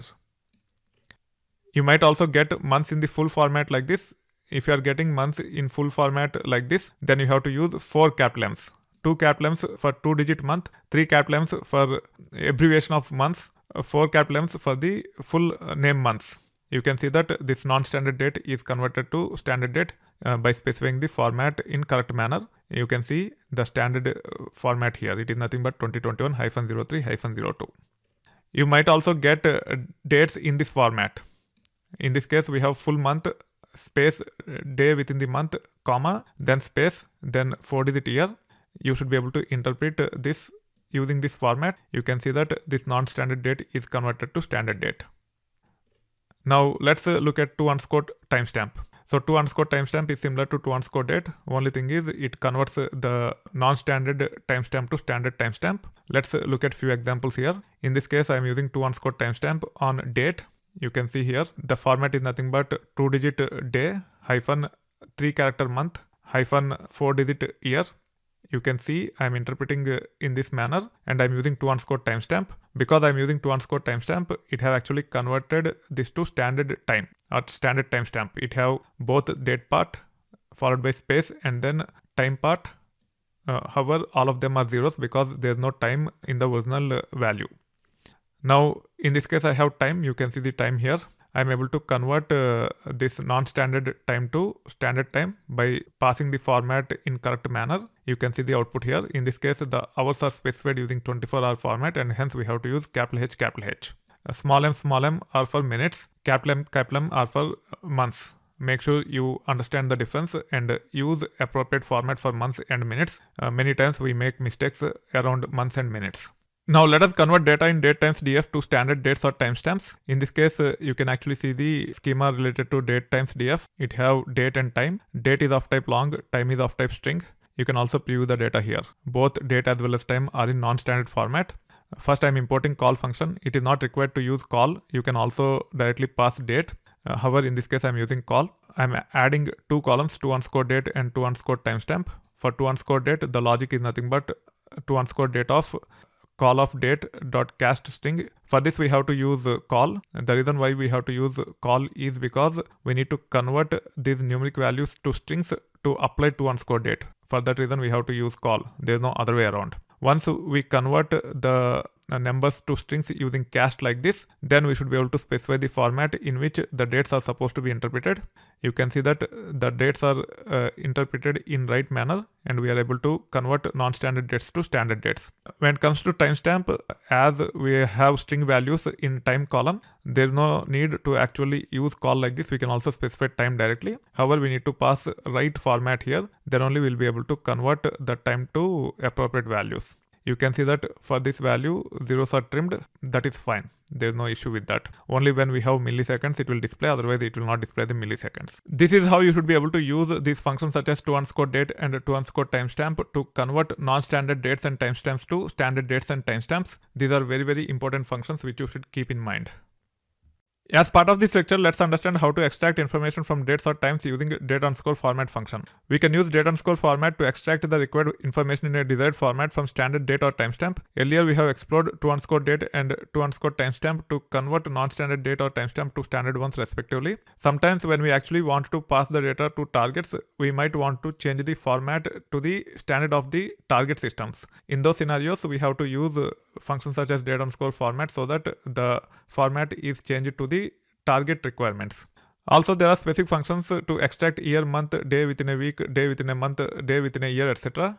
We have already covered those as part of the earlier lectures in this sectional module. If you want to extract specific information, you can either use the date_format or those specific functions.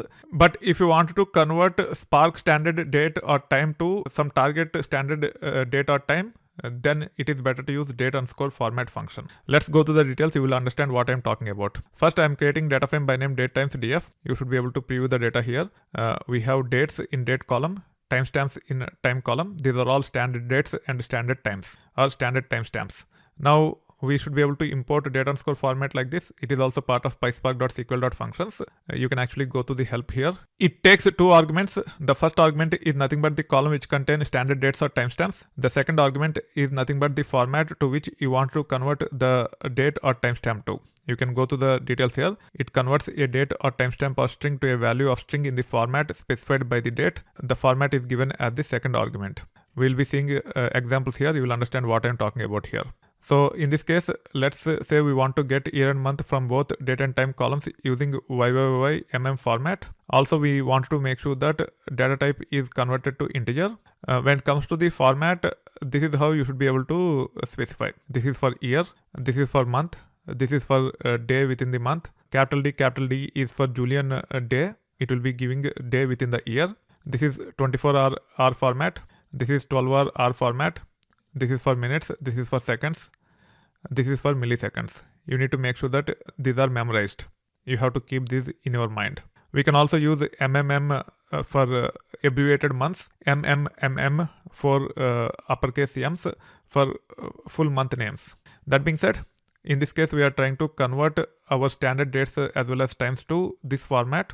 For that reason, the second argument for date_format has to be YYYY capital M. You can actually see the output here. Both dates and times are now used to extract year and month parts from them.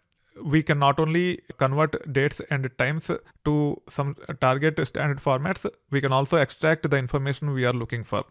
We can also get these results using functions such as year and month. However, we have to use year, month, pass the output to concat, then we'll be able to get the results like this. Now, if you go back to the problem statement, we also want to make sure the data type for these values is converted to integer. Let's review the data types for these derived columns. For that, I'm using print schema. You can see that date_ym and time_ym are of type strings. To make sure they are converted to integers, we can use cast function that is there on top of column object.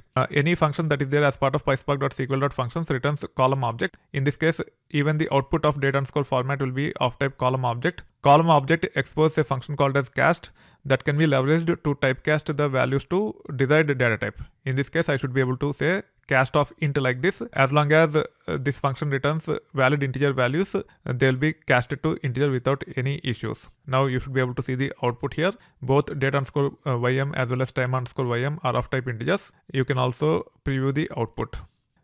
We are able to see the data as expected. In this case, the output related to data underscore ym as well as time underscore ym are of type integers. It is very, very important for you to understand how to cast. And this is one of the classic example with respect to using cast once we extract the information from the dates or timestamps using data underscore format.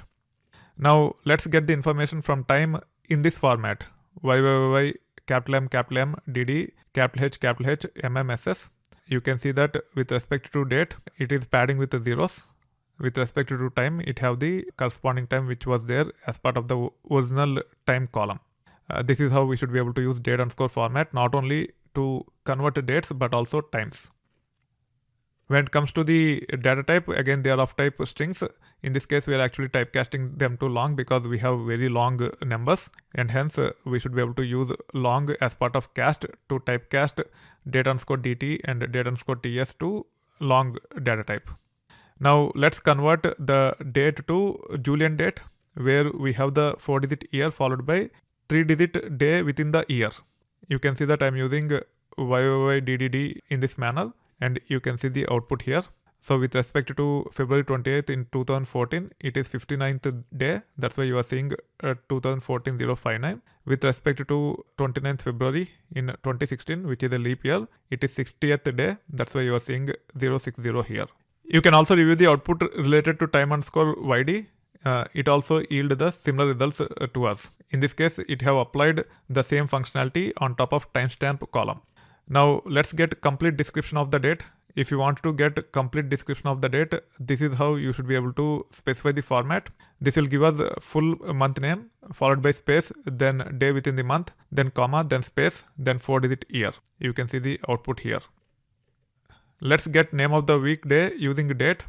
You should be able to use capital E like this to get the name of the weekday. You can see the weekday name abbreviation here. If you specify 4 capital E's, it will actually give the full name of the day. You can see here. We are able to even get the full name of the day by passing 4 capital E's like this to date underscore format.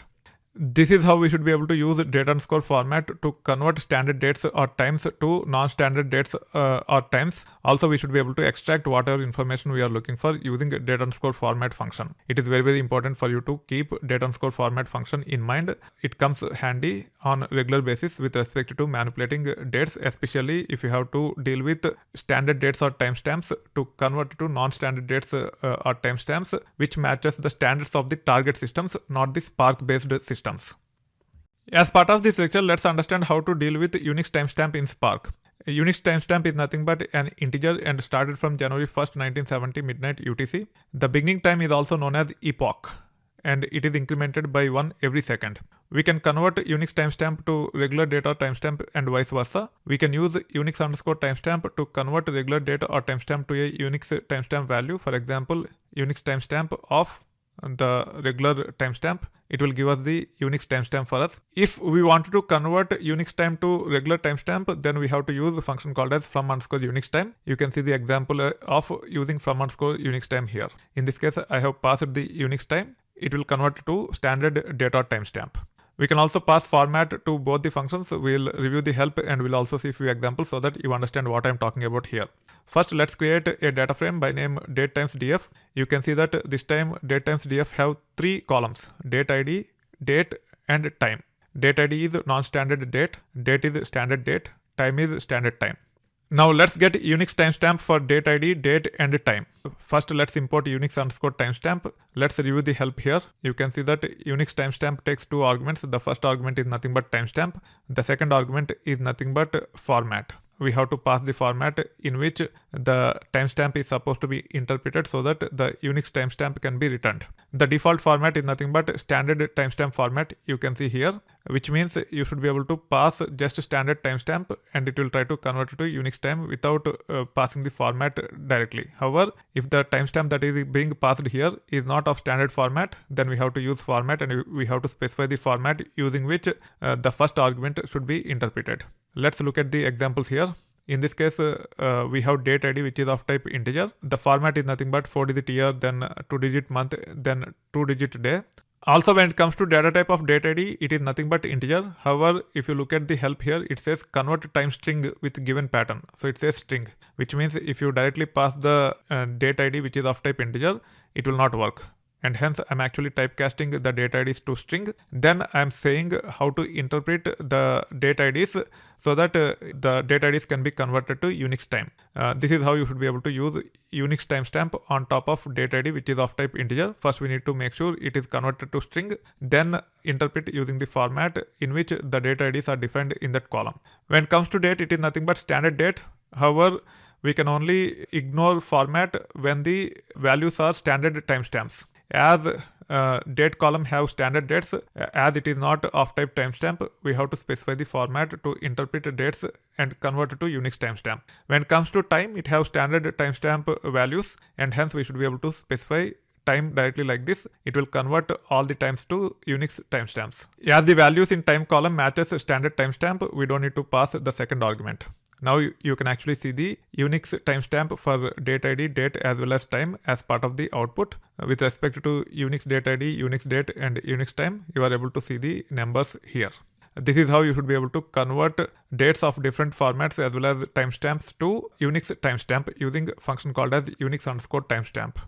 Now let's create a data frame by name Unix times df. In this case, I have 4 Unix timestamps and I'm creating data frame using it. You can see that data frame is created. The call name in the data frame is nothing but Unix time. It have these 4 values. These are nothing but standard Unix timestamp values. Now we would like to convert these to standard dates or timestamps. For that, we have to use a function called as from_Unix time. You should be able to import from_Unix time like this, and we should be able to extract the information in the standard date or timestamp. You can also specify the format. In this case, the task is to get date in YYY format and also complete timestamp. So we would like to have 2 columns, one using the date format in this manner, second the complete timestamp. Now you should be able to see the help on from_Unix time. I think I haven't included help on from_Unix time. Let me add a cell here. Let me say help, then from_Unix time. Let's run it. You can see that it takes timestamp as the first argument. It is nothing but Unix timestamp. If you do not specify the format, it will convert it to standard timestamp format. You can also specify the format and convert the values to specific formats. In this case, we'll try to convert the timestamp to this format. For that, we'll be using format keyword argument. Now you can see the logic here. With respect to date column, I'm actually saying from Unix time. Unix time is the original column in the data frame. I'm also specifying the format in which the dates should be returned. And also I'm using from_Unix time and passing Unix time without specifying any format, and I'm naming it as time. You can review the output here. We are able to see the dates in numeric format with 4-digit year followed by 2-digit month followed by 2-digit day. There are no hyphens or anything in between. When it comes to time, you can see all the values are of standard timestamp formats. This is how you should be able to use from_Unix time to actually convert Unix timestamps to standard dates or timestamps or the specified formats of dates or timestamps. Now, when it comes to cast, we will be able to cast the numeric values to timestamp. In this case, the Unix time is nothing but a numeric type. These are nothing but valid Unix timestamp values. We should be able to cast these values to timestamp using cast function that is available on top of column object. You can actually see the example here. I'm trying to first cast to date. Date is not supported. You can see here it is complaining saying due to data type mismatch cannot cast begin to date. The begin values, as long as they are valid Unix timestamp values, can be typecasted to timestamp. You can actually see that the values are typecasted to timestamp. This is how you should be able to deal with Unix timestamp in Spark data frames. You will be able to convert standard dates or timestamps or dates or timestamps with a specified format to Unix time using Unix_timestamp function. You should be able to use from_Unix time to convert the Unix time to standard dates or timestamps or dates or timestamps of specified format. You can also cast the numeric values to timestamp as long as the numeric values contain valid Unix timestamps. As part of this lecture, let's understand how to deal with nulls in Spark data frames. We can use coalesce to return first non-null value. Coalesce takes multiple arguments. Whatever is the first non-null value, it will be returned. We'll see examples and you will be understanding what I'm talking about here. We also have traditional SQL style functions such as NVL. However, they can be used either with EXPR or select EXPR. Also, we can manage multiple null values in one shot using NA attribute on top of data frame. NA attribute exposes several functions. One of them is nothing but fill, second one is replace, third one is drop. We'll be seeing fill here. Also, for those functions such as fill, drop and replace as part of NA attribute on top of data frame, we also have direct functions on top of data frames. They are nothing but fill NA, drop NA and replace NA. We'll be seeing NA.fill as well as fill NA as part of this lecture. First, let's create a data frame by name employees.df. You can review the output here. As part of bonus, we have a null value and also we have empty string. When it comes to bonus, it is of type string. You can see here. In this case, we have both null as well as empty string in bonus. Keep in mind that null and empty string are different. Now, we should be able to use coalesce to return first non-null value. You should be able to see the help. As part of coalesce, we can actually pass as many columns as we want or expressions as we want. It will return the first non-null value. You can see the details here. Returns the first column that is not null or first expression that is not null. We'll be seeing few examples very soon and we'll be understanding details with respect to coalesce. So first, I'm actually saying coalesce of bonus. Bonus is the column on which we are trying to apply coalesce and we'll be replacing the existing bonus itself. That's why I'm giving name as bonus only here. I'm passing 0 as the second argument. However, 0 is not of type column and hence it is throwing error here. It is looking for column by name 0. As there is no column with that name, it is actually throwing error. You can see here it is saying not a string or column, 0 of type class int. You cannot pass like this. Even if you pass a string, it has to be column, not literal. If you want to use literal to replace the null values, then you have to use lit function. For that reason, I'm actually importing lit here. Now I'm saying lit of 0 here. So as part of coalesce, I have bonus, then comma lit of 0. Also this time I'm actually naming it as bonus 1. So there will be a new column by name bonus 1. You can see here. When there is null value, you can see that it have returned 0, which is specified here. When it comes to the other values, for example, for this one and for this one, we have bonuses and hence you have tens. For this one, it is empty string, not null. Empty string and null values are different. For that reason, you still have empty string here. It is not 0 here. Now let's see what happens when we cast bonus. Bonus have integers here, then null value, then empty string. Now I'm trying to use cast on top of bonus column and let's see what happens. Even though there is empty string here, it have now converted that empty string to null. So at this time, bonus 1 have 10 null null 10, whereas the original bonus have 10 null empty string 10. When it comes to type of the bonus 1 here, it is of type integer, not string anymore, because we are actually using cast of int on top of bonus column. As long as you have only integers, it will return integer values. As long as you have a null, it will return null. However, if you have values that are not compatible with int, such as empty string, even they will be returned as nulls. You can see even with respect to this record, bonus 1 is null because empty string is not compatible with int. Now we should be able to use coalesce on top of this so that even the bonus with empty string is converted to 0. Now you can see that bonus 1 have 0 for both employee ID 2 as well as employee ID 3. When we have the empty strings, we have made sure that they are converted to nulls first. Then we have applied coalesce on top of it. For that reason, we are able to see 0 even for employee ID 3. We should be able to use EXPR and we should be able to use functions such as NVL. NVL is a SQL function. It is popular in Oracle. It will actually return the second value when this is null. When this is not null, it will return whatever value is there in it. Using expression with NVL, we should be able to get the desired results. You can see that as part of bonus, we are seeing 0 when it is null. When it comes to empty string, it left as is. You can also say NVL of null if of bonus comma empty string. So in this case, when bonus is equal to empty string, we are actually converting to null. Null if will actually do that. When this value is equivalent to this, then it will return null. When I say this value, I'm talking about the value in the column bonus. When the value in the column bonus is empty string, it will return null because of the null if. Then we are actually using NVL on top of it to convert the null values to 0.